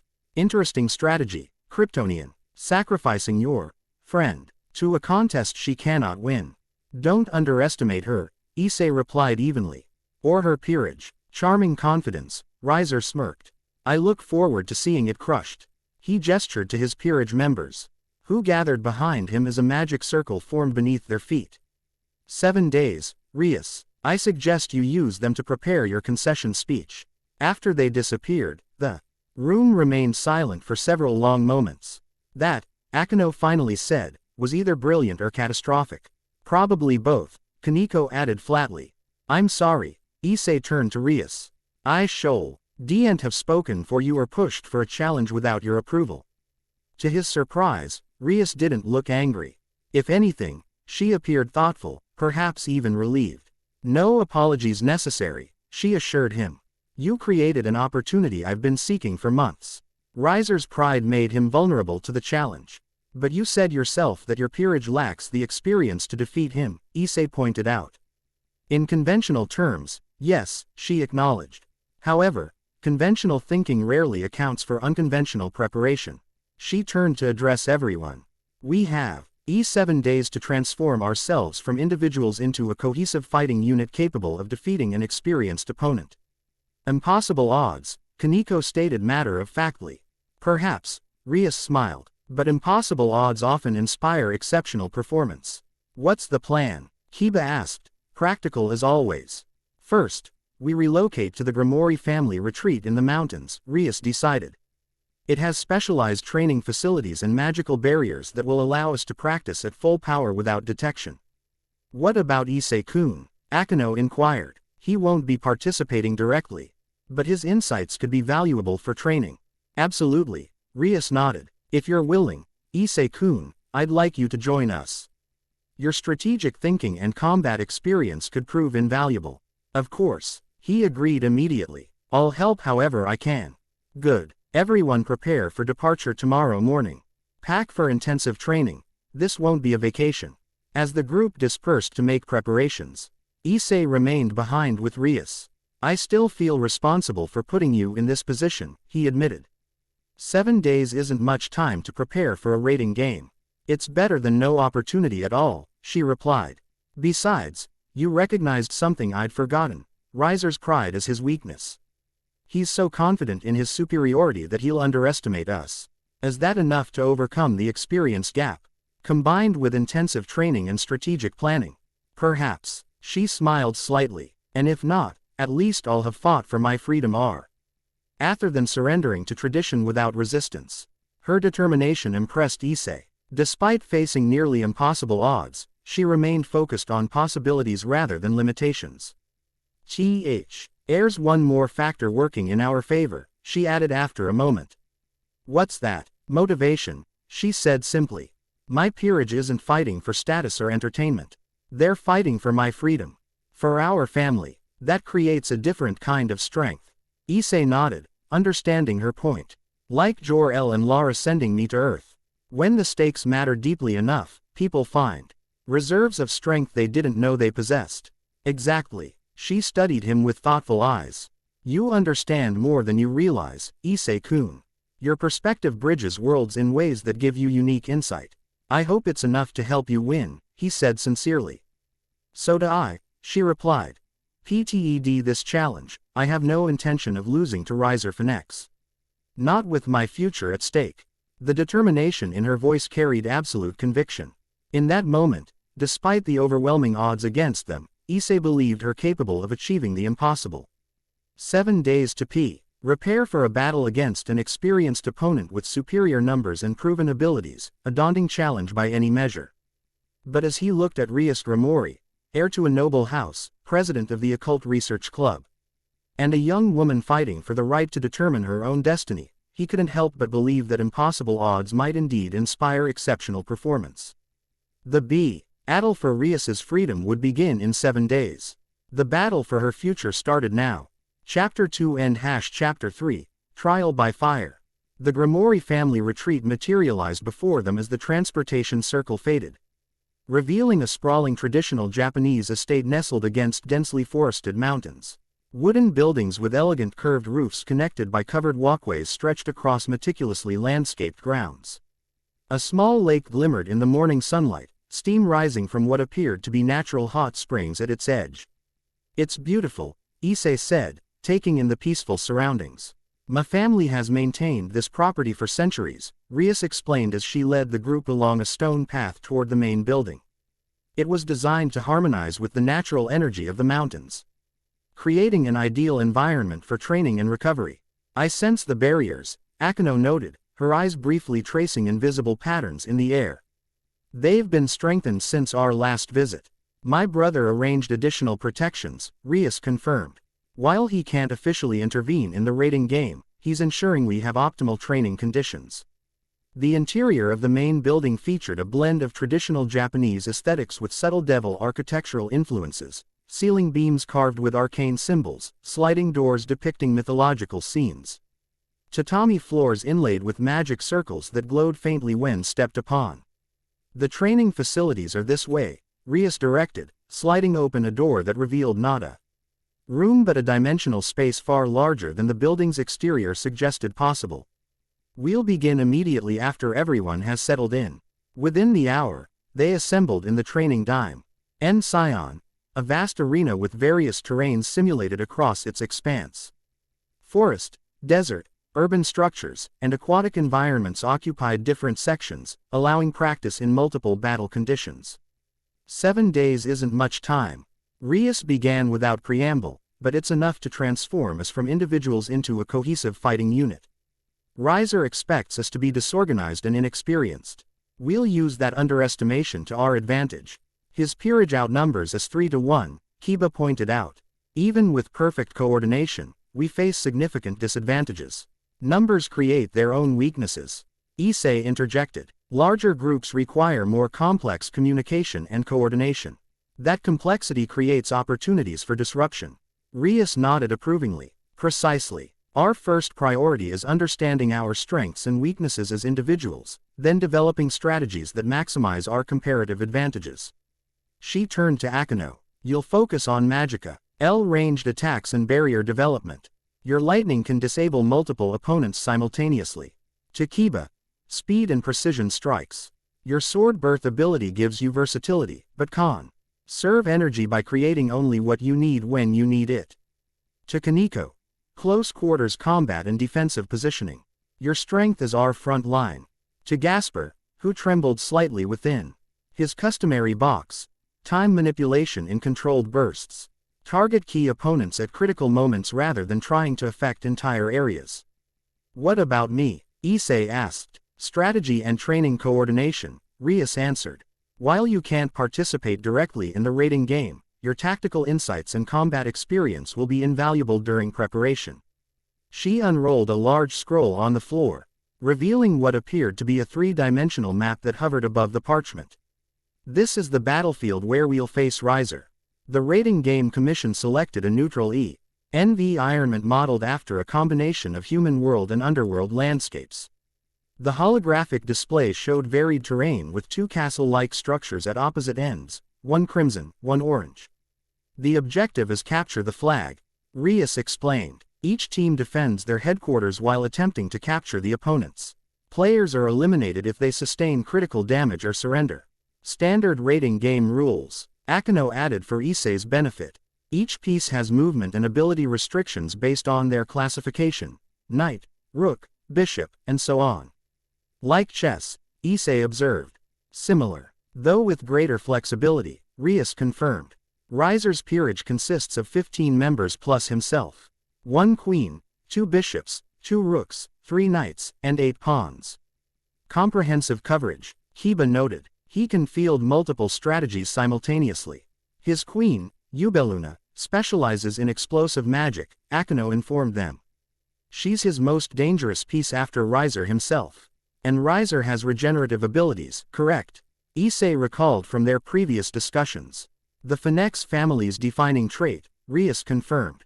They embody the immortal Firebird, capable of regenerating from almost any damage. Conventional attacks merely delay him. Then we need unconventional approaches, Issie said thoughtfully. What are the limits of his regeneration? Theoretically, he can restore himself indefinitely so long as his demonic energy holds out. However, regeneration consumes power. Force him to heal repeatedly, and eventually he'll deplete his reserves. That's our endgame strategy then, Issie decided. Systematic energy depletion rather than attempting decisive victories through direct damage. Easier said than done, Kaneko remarked dryly. He's experienced, won't fall for obvious traps. Which is why we'll develop multiple layers of strategy, Rias responded. Beginning with baseline assessment. Everyone, take your positions for individual evaluation. What followed was a grueling day of power measurement, stamina testing, and skill assessment. Each member demonstrated their abilities at maximum output while magical instruments recorded precise data. By evening, they had compiled comprehensive profiles of their combat capabilities, both strengths and limitations. Over dinner in the estate's main hall, they reviewed the findings. Akino's lightning magic showed exceptional destructive potential but required significant casting time for higher-tier spells. Hiba's speed exceeded previous measurements, though his sword creation consumed proportionally more energy as complexity increased. Kaneko's physical strength remained consistent even after hours of exertion, though her mobility had room for improvement. Gasper's time-freezing ability showed impressive range but limited duration and required visual contact with targets. And what about you, Bushu? Hiba asked Rias. My power of destruction remains my primary offensive capability, she answered. However, its effectiveness against Finek's regeneration is uncertain. We should assume it will damage but not disable. We need to approach this systematically, Issie suggested. Moving several plates aside to clear space on the table, he began arranging utensils to represent players. Riser's advantage is numbers and experience. Our advantage is that he doesn't know our full capabilities or strategy. He'll expect conventional approaches, Akino agreed. Direct confrontation, territory control, standard rating game tactics. Then we give him something unexpected, Issie decided. Multiple simultaneors his peerage to divide their attention. As night fell, they continued developing their strategy, identifying Riser's likely approaches and designing counters for each. When exhaustion finally drove them to their separate rooms, the foundations of their battle plan had taken shape, unorthodox but potentially effective if executed with precision. Dawn found them back in the training dimension, now focused on specific skill development.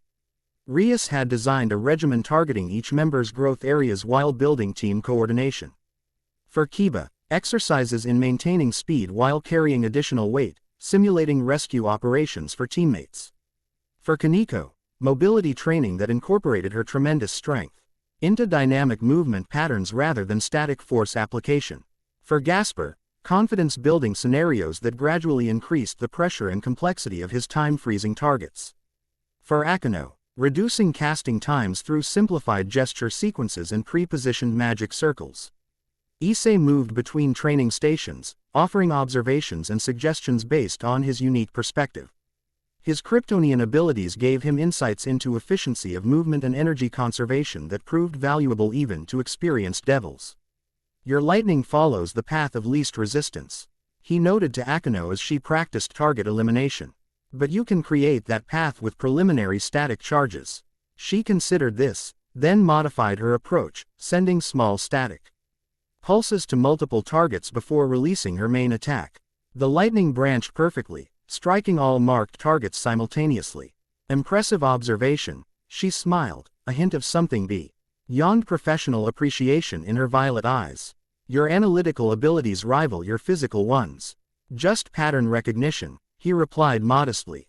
From this vantage point, energy flows become visible. Is that how you see the world? Energy patterns and flow dynamics. Sometimes, he admitted, especially when I focus. It's like seeing the underlying structure of reality rather than just its surface. A profound gift, she said softly, and one that makes you uniquely suited to bridge different worlds. Before he could respond, Rias called them to another exercise, but the brief exchange lingered in Issei's mind. Akino's interest seemed to extend beyond his tactical contributions, her perceptive questions probing aspects of his experience that others hadn't explored. By midday, they had progressed to integrated team exercises, coordinated attacks requiring precise timing between members with complementary abilities. Kiba and Kaneko developed a tandem strike that combined his speed with her strength. Akeno and Gasper practiced a combination where he would freeze opponents just long enough for her to position perfect lightning strikes. Rias worked on controlled application of her power of destruction, creating precise damage patterns rather than widespread obliteration. During a brief rest period, Issie noticed a subtle shift in the magical barriers surrounding the estate. A ripple of acknowledgement as someone with authorized access approached. Minutes later, a tall, silver-haired woman in an elegant maid uniform materialized on the training ground. Graphia, Rias greeted her, surprise evident in her tone.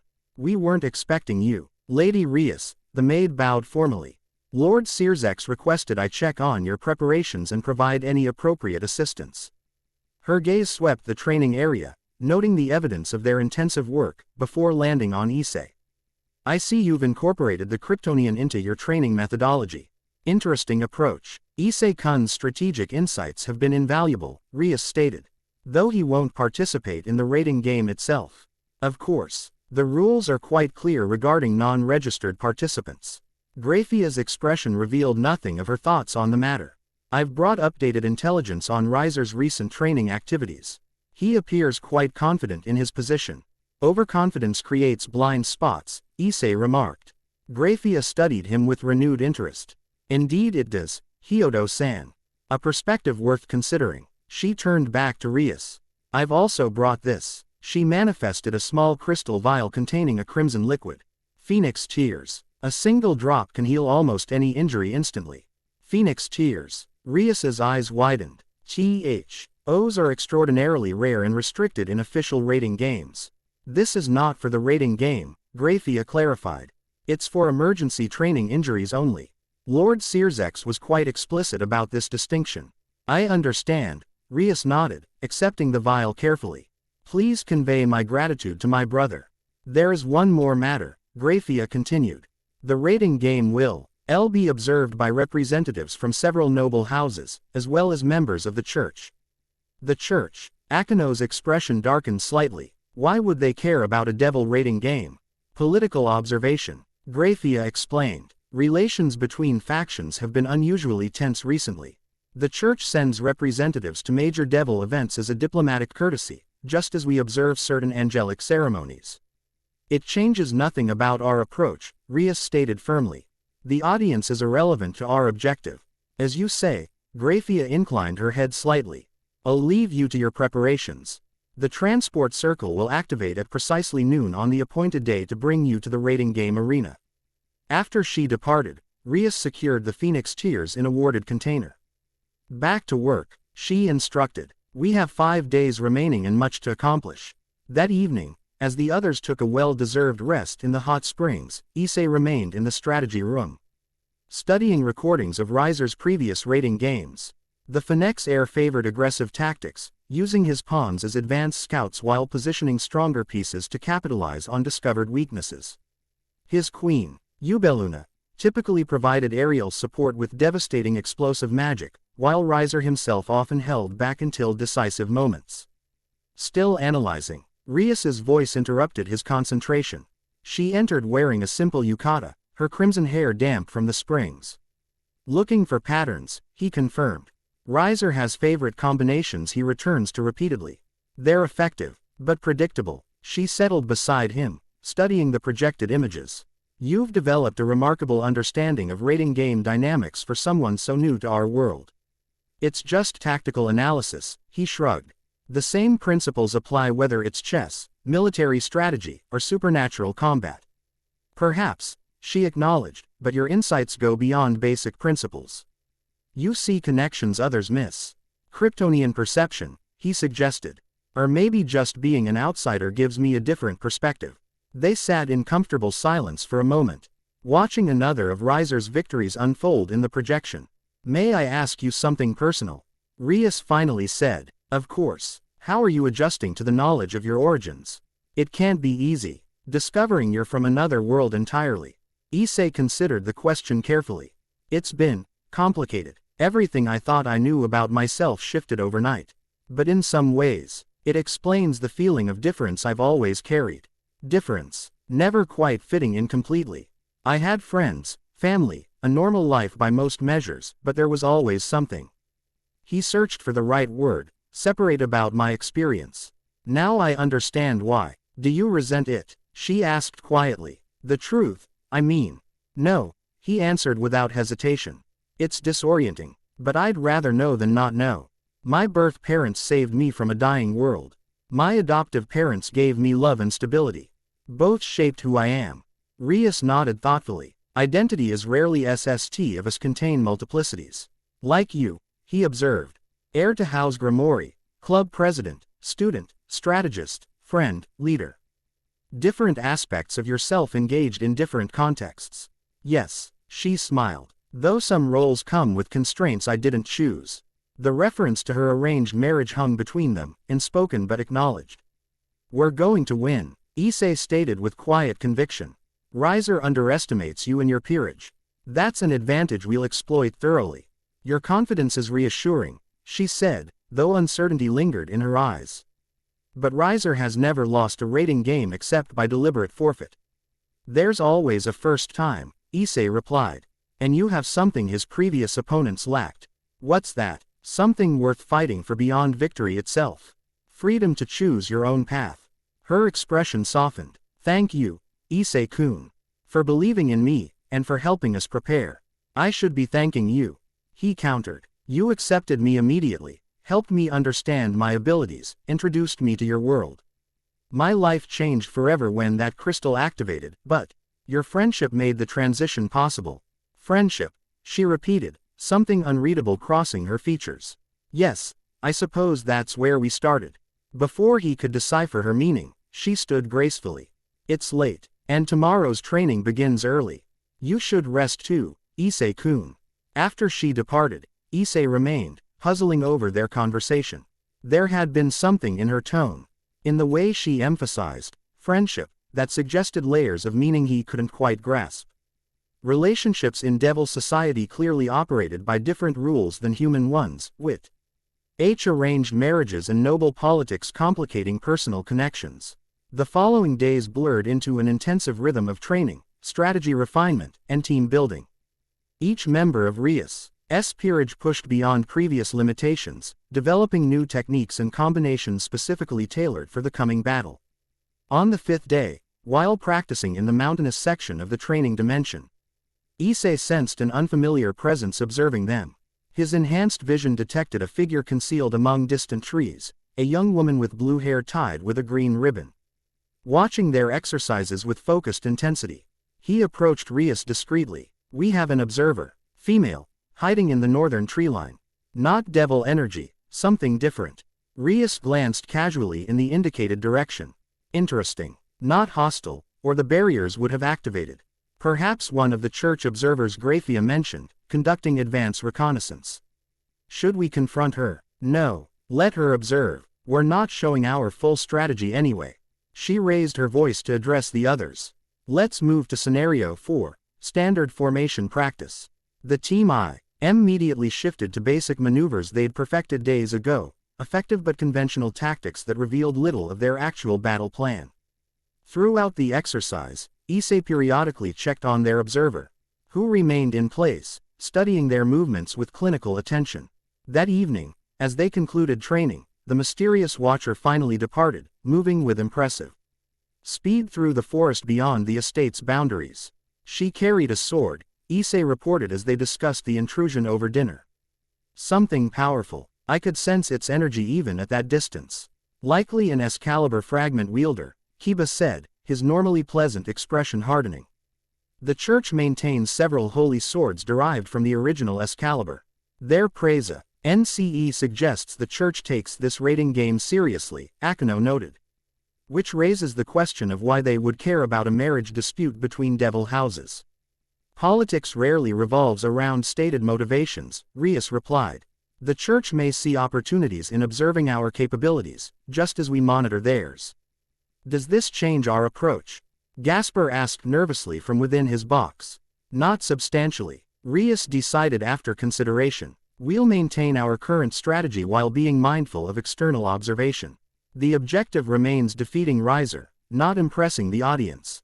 On their final full day of training, they conducted comprehensive rehearsals of their battle plan, primary strategy, contingencies, and emergency protocols. Each member demonstrated mastery of their assigned role while maintaining flexibility for unexpected developments. "You've all exceeded my expectations," Rias told them as they concluded the day's work. "Whatever happens tomorrow, know that I'm proud of what we've accomplished here." "We're not fighting for recognition," Bushu, Kiba replied. "We're fighting for your freedom. And we're going to win," Kaneko added matter-of-factly. That night, Issie found himself unable to sleep despite physical exhaustion. He wandered to a wooden deck overlooking the lake, where moonlight illuminated the misty surface of the hot springs. To his surprise, Akeno was already there, sitting quietly in a traditional kimono, her long black hair unbound.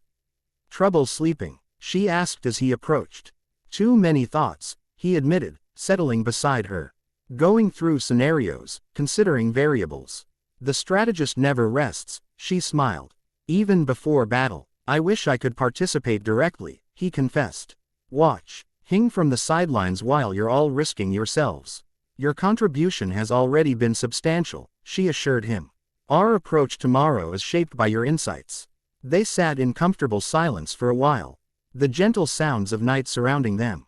"Rias values you greatly," Akeno said eventually. "More than as a strategic advisor. She's been incredibly welcoming," Issie acknowledged.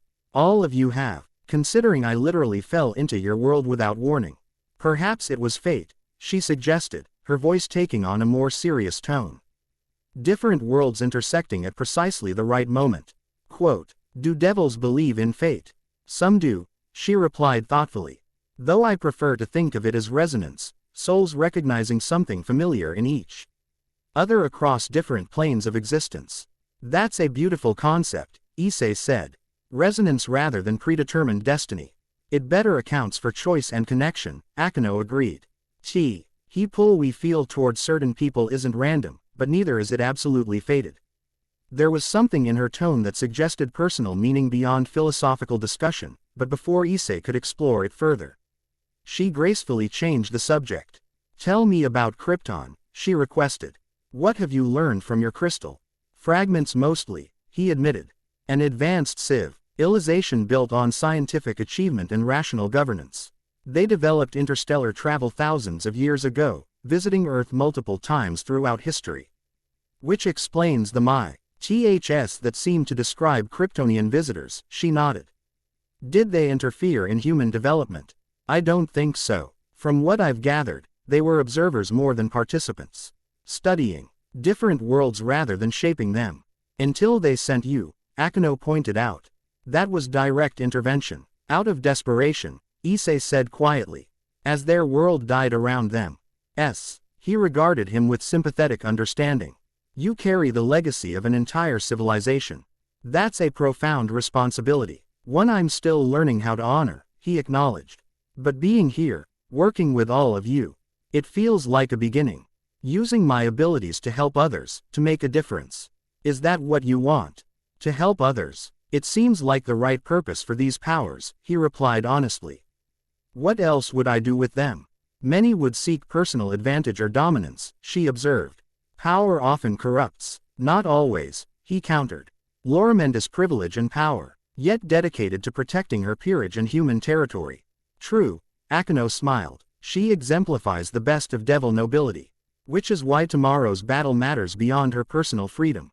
They talked late into the night, conversation flowing naturally between practical matters of the upcoming raiding game and deeper philosophical questions about purpose, power, and connection between different worlds. Throughout their discussion, Issie noticed subtle shifts in Akeno's typically composed demeanor, moments of unguarded emotion, genuine curiosity about his perspective, and an underlying warmth that suggested growing personal interest. When they finally parted ways, the eastern sky was beginning to lighten with approaching dawn. Despite minimal sleep, Issie felt strangely energized as he returned to his room to prepare for the day ahead. The conversation with Akeno had crystallized something important. This battle wasn't just about Rias's freedom from an unwanted marriage. It represented a fundamental choice between tradition imposed from outside versus personal determination and authentic connection. Morning brought final preparations, equipment checks, last-minute strategy review, and formal attire for the raiding game. By tradition, participants wore their school uniforms or equivalent formal clothing rather than battle armor, emphasizing the ceremonial nature of the contest despite its combative purpose. At precisely noon, a large transportation circle appeared in the estate's main courtyard, glowing with official raiding game commission symbols rather than family crests. Rias gathered her peerage in formation, Issie standing slightly apart as a non-participant observer. "Remember your training," she told them. "Trust each other, maintain communication, and follow the plan. Riser expects a conventional approach, give him something unexpected instead." The circle activated, enveloping them in crimson light. When the light faded, they stood in an ornate preparation room with screens displaying the battlefield from multiple angles. The arena matched the holographic model they had studied, two castle structures at opposite ends of varied terrain, with forests, open fields, and ruined buildings scattered between them. A door opened to admit Graphia, immaculate as always in her maid uniform. "Lady Rias," she greeted formally. "The preparations are complete. The match will begin in 15 minutes. Non-participants must proceed to the observation area." She turned to Issie. "This way, please." "Good luck," he told the others. "You're ready for this." As he followed Graphia through a series of corridors, he asked, "How many observers are there?" "Representatives from 12 noble houses," she answered. "Plus 3 church officials, including the blue-haired observer you detected during training." Issie raised an eyebrow, surprised by her knowledge of that incident. "The Gremory estate has comprehensive security monitoring," she explained. Answering his unspoken question, Lord Searsex receives regular reports. The observation room proved to be a theater-like space with tiered seating facing a large magical projection of the battlefield. Various devils in formal attire occupied the front rows, while 3 figures in white church robes sat slightly apart. One was indeed the blue-haired woman Issie had spotted in the forest. Graphia directed him to a seat near the center, then took a position at the front of the room. "The raiding game between Rias Gremory and Riser will commence momentarily," she announced. "Standard rules apply. Victory conditions are surrender of the king or complete elimination of opposing pieces." The magical projection activated fully, showing both teams in their respective base positions. Riser stood confidently in his castle, surrounded by his 15-member peerage. Rias occupied her headquarters with her 4 members arranged in defensive formation. "The numerical difference is stark," remarked a noble-looking devil nearby. "The Gremory heiress shows courage, but this outcome seems predetermined." "Perhaps," another responded, "though the Gremory family rarely engages in contests they cannot win." Quote, a countdown appeared in the air above the battlefield. When it reached 0, Graphia's voice announced, "Begin." Immediately, Riser deployed 8 pawns in forward scouting formation, supported by 2 knights for rapid response. His bishops remained in defensive positions near his castle, while his queen took to the air for battlefield surveillance. His rooks established midfield control points at strategic locations. In contrast, Rias's group appeared to take minimal action. Kaneko and Kiba moved to defensive positions just outside their castle, while Akino remained inside with Rias. Gasper was nowhere to be seen, presumably concealed for tactical surprise. "Overly cautious," commented one observer. "The Gremory team cedes territory without contest." "Unusual approach," noted another. "Standard doctrine would demand forward engagement to counterbalance numerical disadvantage." Issie watched intently, recognizing the first phase of their strategy.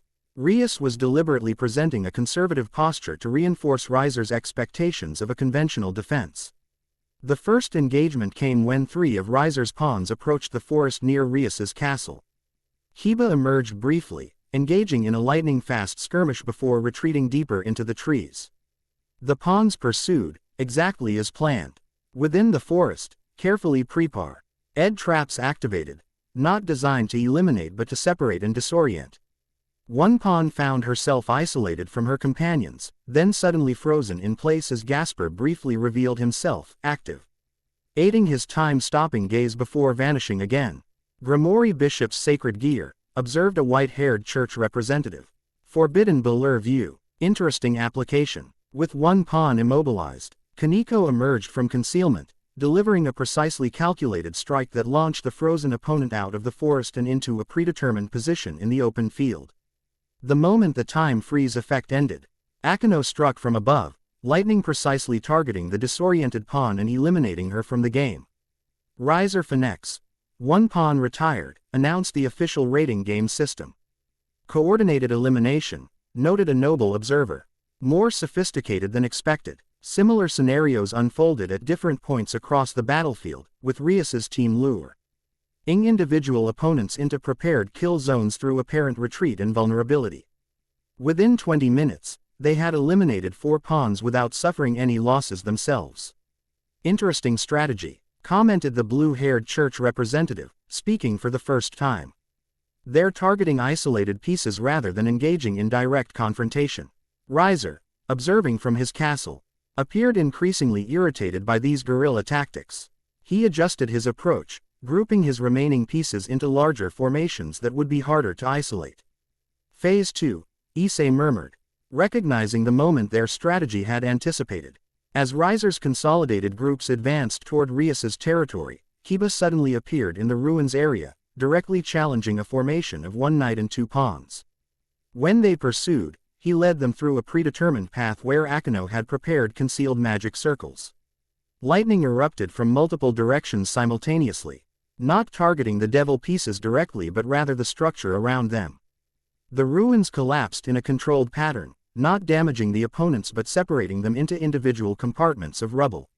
Isolated but unharmed, each opponent now faced one-on-one elimination as Kiba, Kaneko, and Gasper targeted them sequentially. Within minutes, another knight and 2 pawns had been retired from the game. Most impressive, acknowledged a distinguished-looking devil seated near Issie.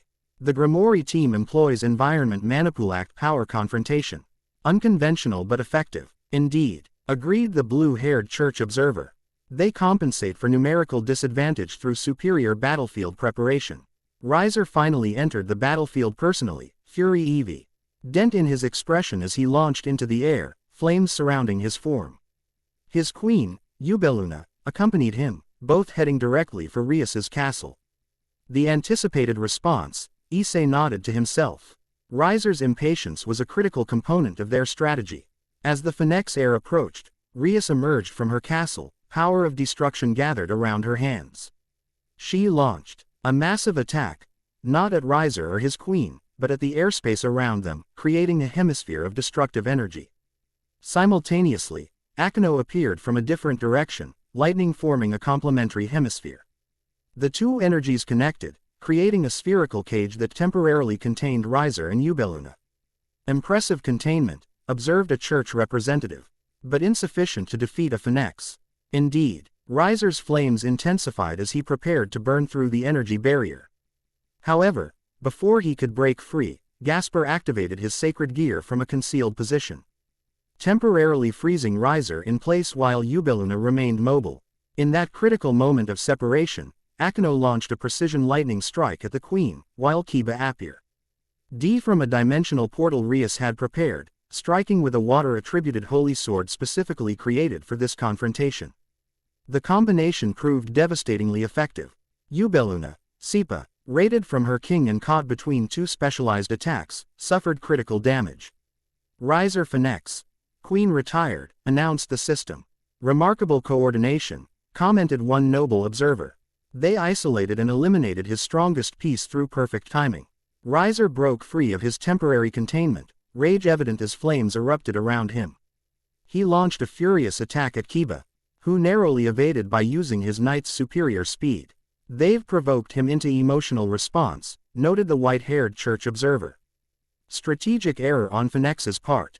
The battle entered its most intense phase as Riser, now fighting without his queen, ordered his remaining pieces to converge on Rias's position. 7 pieces remained in his peerage, 2 bishops, 2 rooks, 1 knight, and 2 pawns. Rather than retreating to her castle, Rias led her team to a prepared position in the central field, a location they had selected and subtly modified during the early phases of the battle. Magic circles dormant in the ground activated as they arrived, creating a defensive perimeter. Interesting choice, remarked an elderly devil observer. Abandoning fortress advantage for a field position. The position serves their strategy, Issie explained, unable to remain silent. It's designed to control engagement vectors. Several observers turned to regard him with interest. The Kryptonian, one recognized. You helped prepare their strategy. I offered perspective, Issie replied modestly. The execution is entirely their achievement.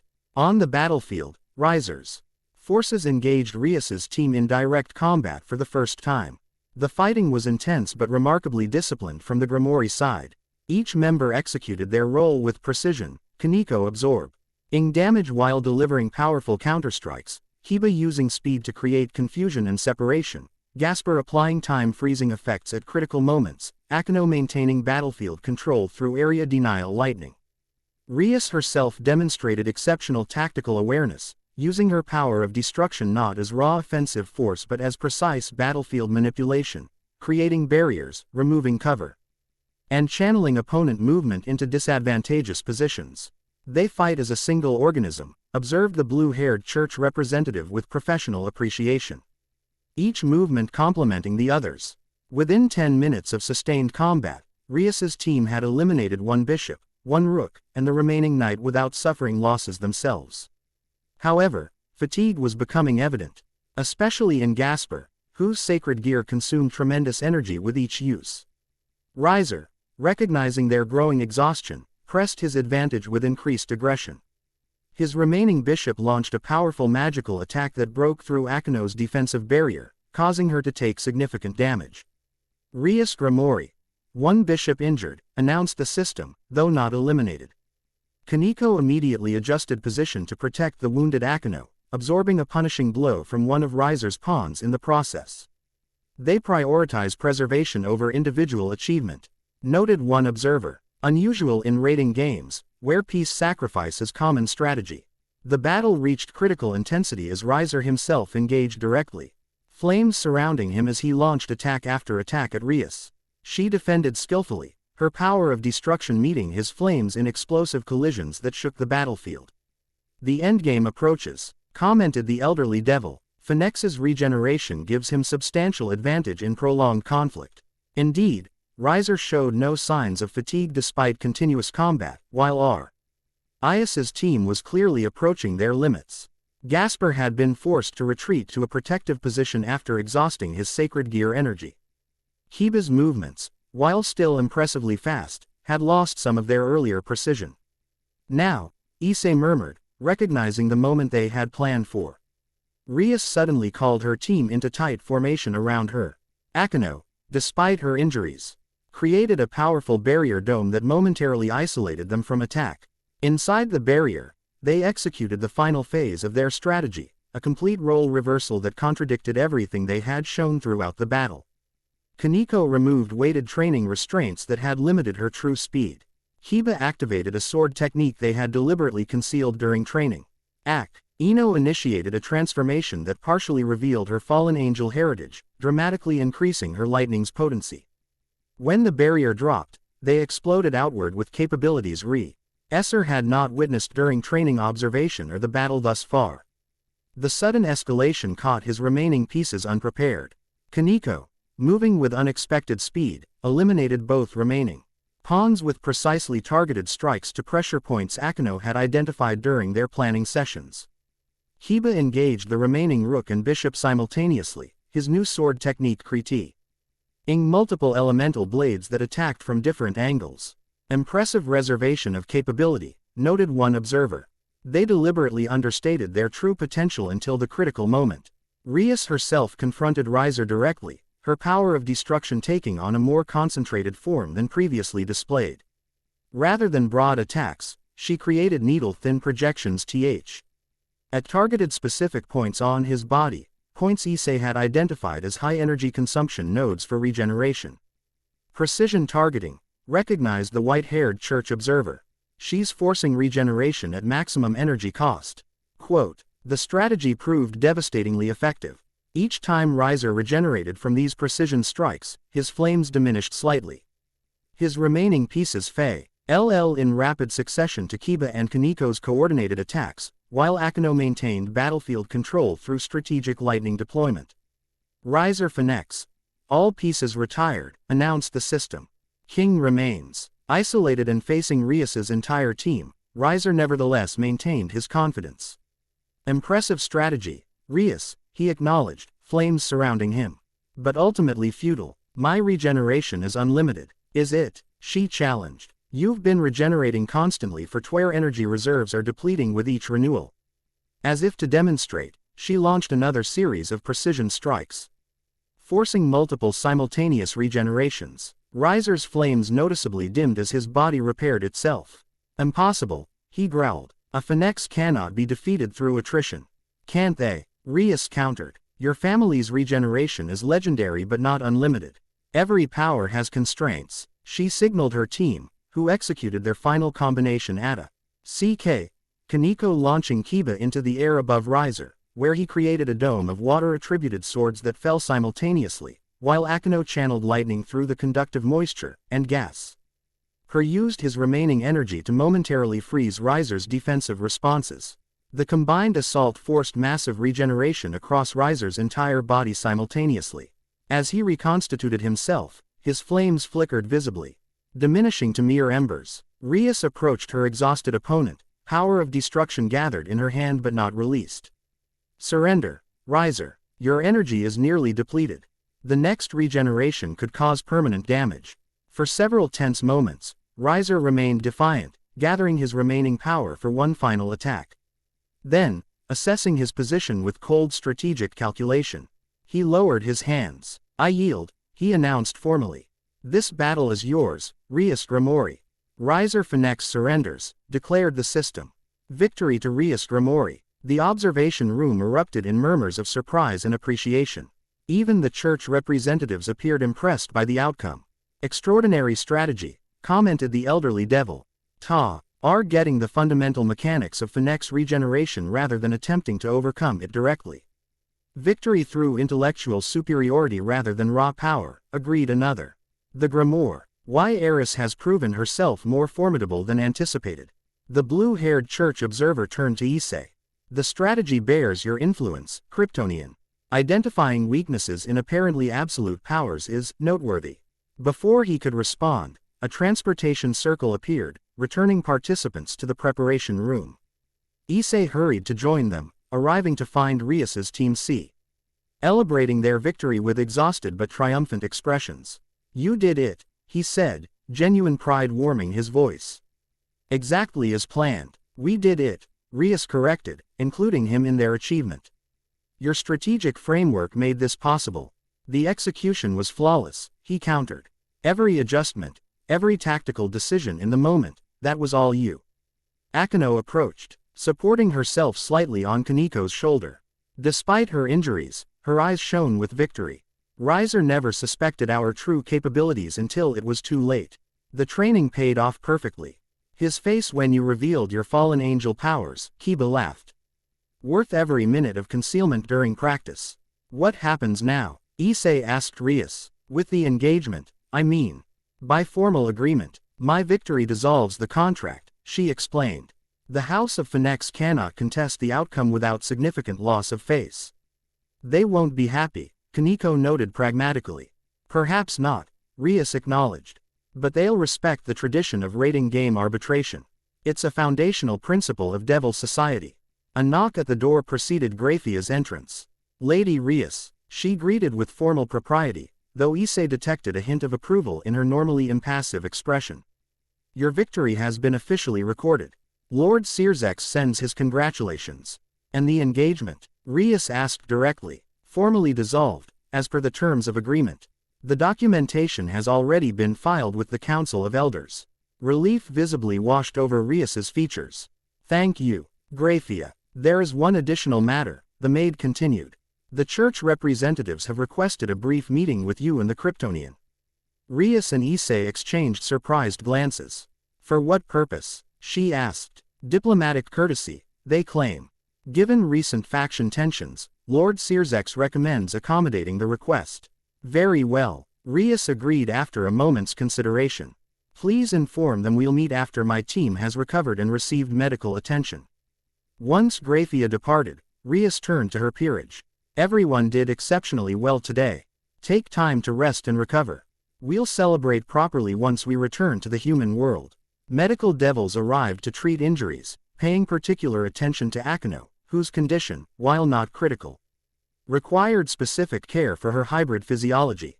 Throughout the treatment process, she maintained composed dignity, though Issei noticed her occasionally glance in his direction with an expression he couldn't quite interpret.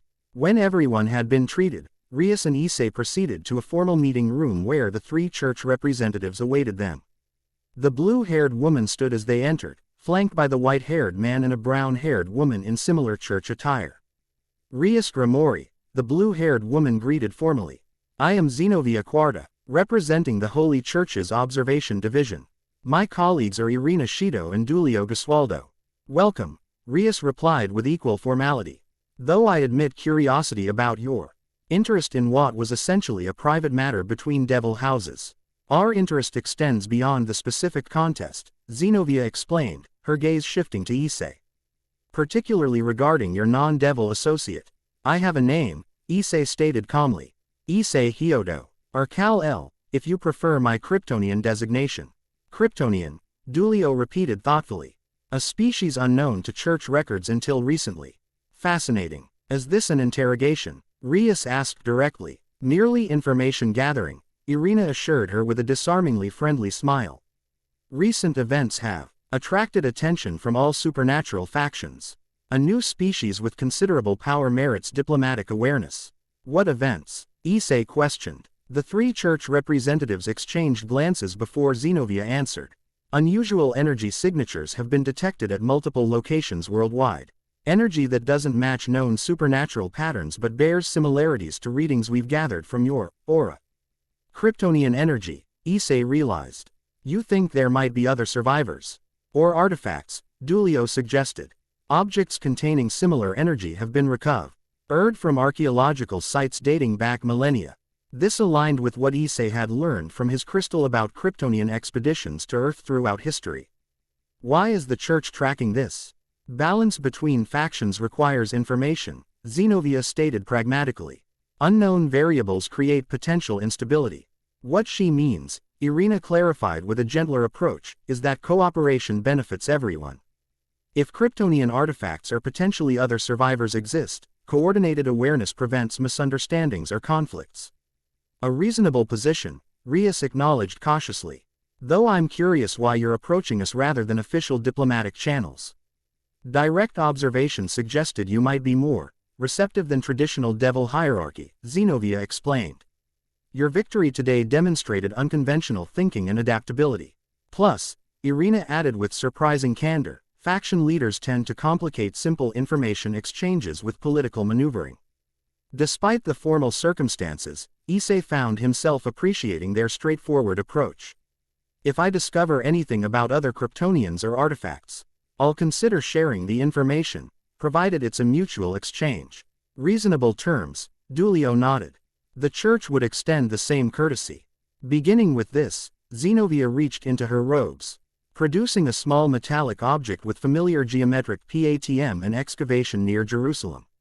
The energy signature matches what we've observed from you. Issei accepted the object carefully, a small cylindrical device with Kryptonian script encircling its surface. Where exactly was this found? A sealed chamber beneath ruins dating to approximately 3000 BCE, Giulio explained. There were other artifacts, but this was the only one emitting active energy readings. The implications were significant. Concrete evidence of Kryptonian presence on Earth thousands of years ago, potentially containing information about their activities or purpose. Thank you, Issei said sincerely. This could help me understand my heritage better. We would appreciate being informed of anything significant you discover, Zenobia stated. Particularly if it relates to multiple Kryptonian visitors throughout human history. A reasonable request, Rias acknowledged. Though I'll note that Issei K.Un makes his own decisions regarding his heritage. The House of Gremory provides alliance, not authority. Noted, Zenobia replied with a slight nod of respect. Your position is clear. The meeting concluded shortly thereafter. with formal expressions of diplomatic courtesy that thinly veiled the significant exchange that had occurred, the Church acknowledging Kryptonian existence while demonstrating rating both knowledge and resources regarding their historical presence on Earth. As they returned to the preparation room where the others waited, Rias remarked, "That was unexpected." The Church rarely shares artifacts or information so readily. "They want something," Issie noted pragmatically. Clearly, though their approach was more transparent than typical Church diplomacy. She studied him thoughtfully. "Your heritage continues to create interesting opportunities, Issie-kun. And complications," he added. "That's the nature of being unique," she replied with a slight smile. "But you're handling it admirably." The transportation circle activated shortly thereafter, returning them to Kuo in the Occult Research Club room. Despite exhaustion from the raiding game, spirits remained high as they settled into their familiar surroundings. "A victory celebration is in order," Akino declared, beginning preparations for tea and refreshments despite her recent injuries. "Nothing excessive," Rias cautioned. "Everyone needs proper rest after today's exertion." "Just tea and acknowledgement of achievement," Akino assured her with a knowing smile. "The real celebration can wait until tomorrow." As they gathered around the elegant coffee table, Kiba raised his teacup in toast to strategic brilliance and perfect execution. "To freedom of choice," Kaneko added quietly, glancing at Rias.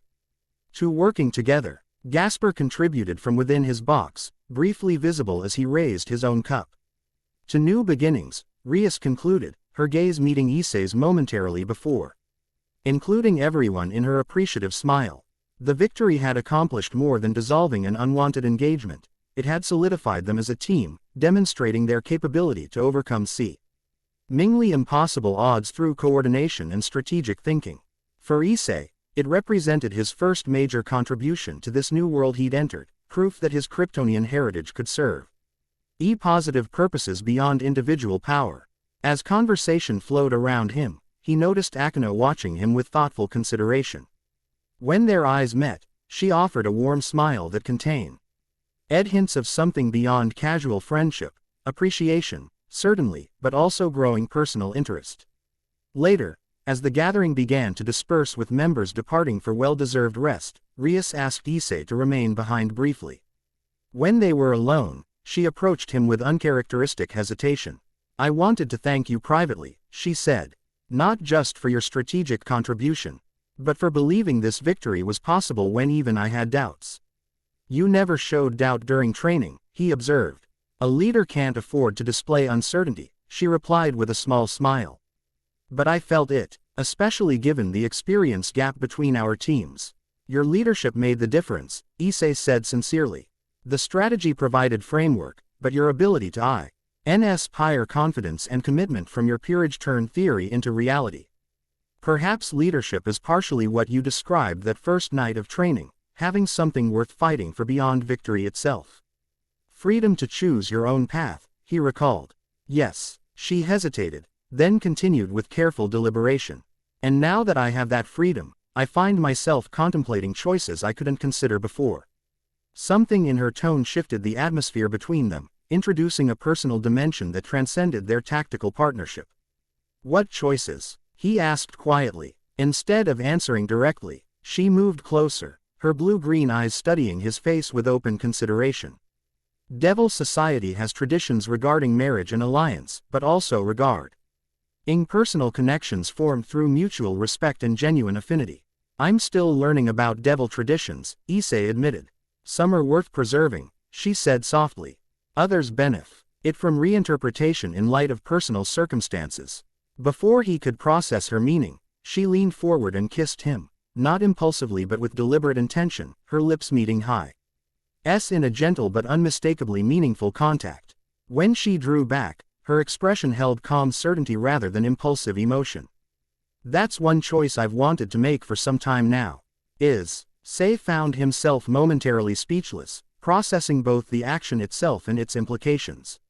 Rias Gremory, heir to a noble devil house, accomplished tactician, and newly liberated from an arranged marriage, had just chosen to initiate a personal connection with him.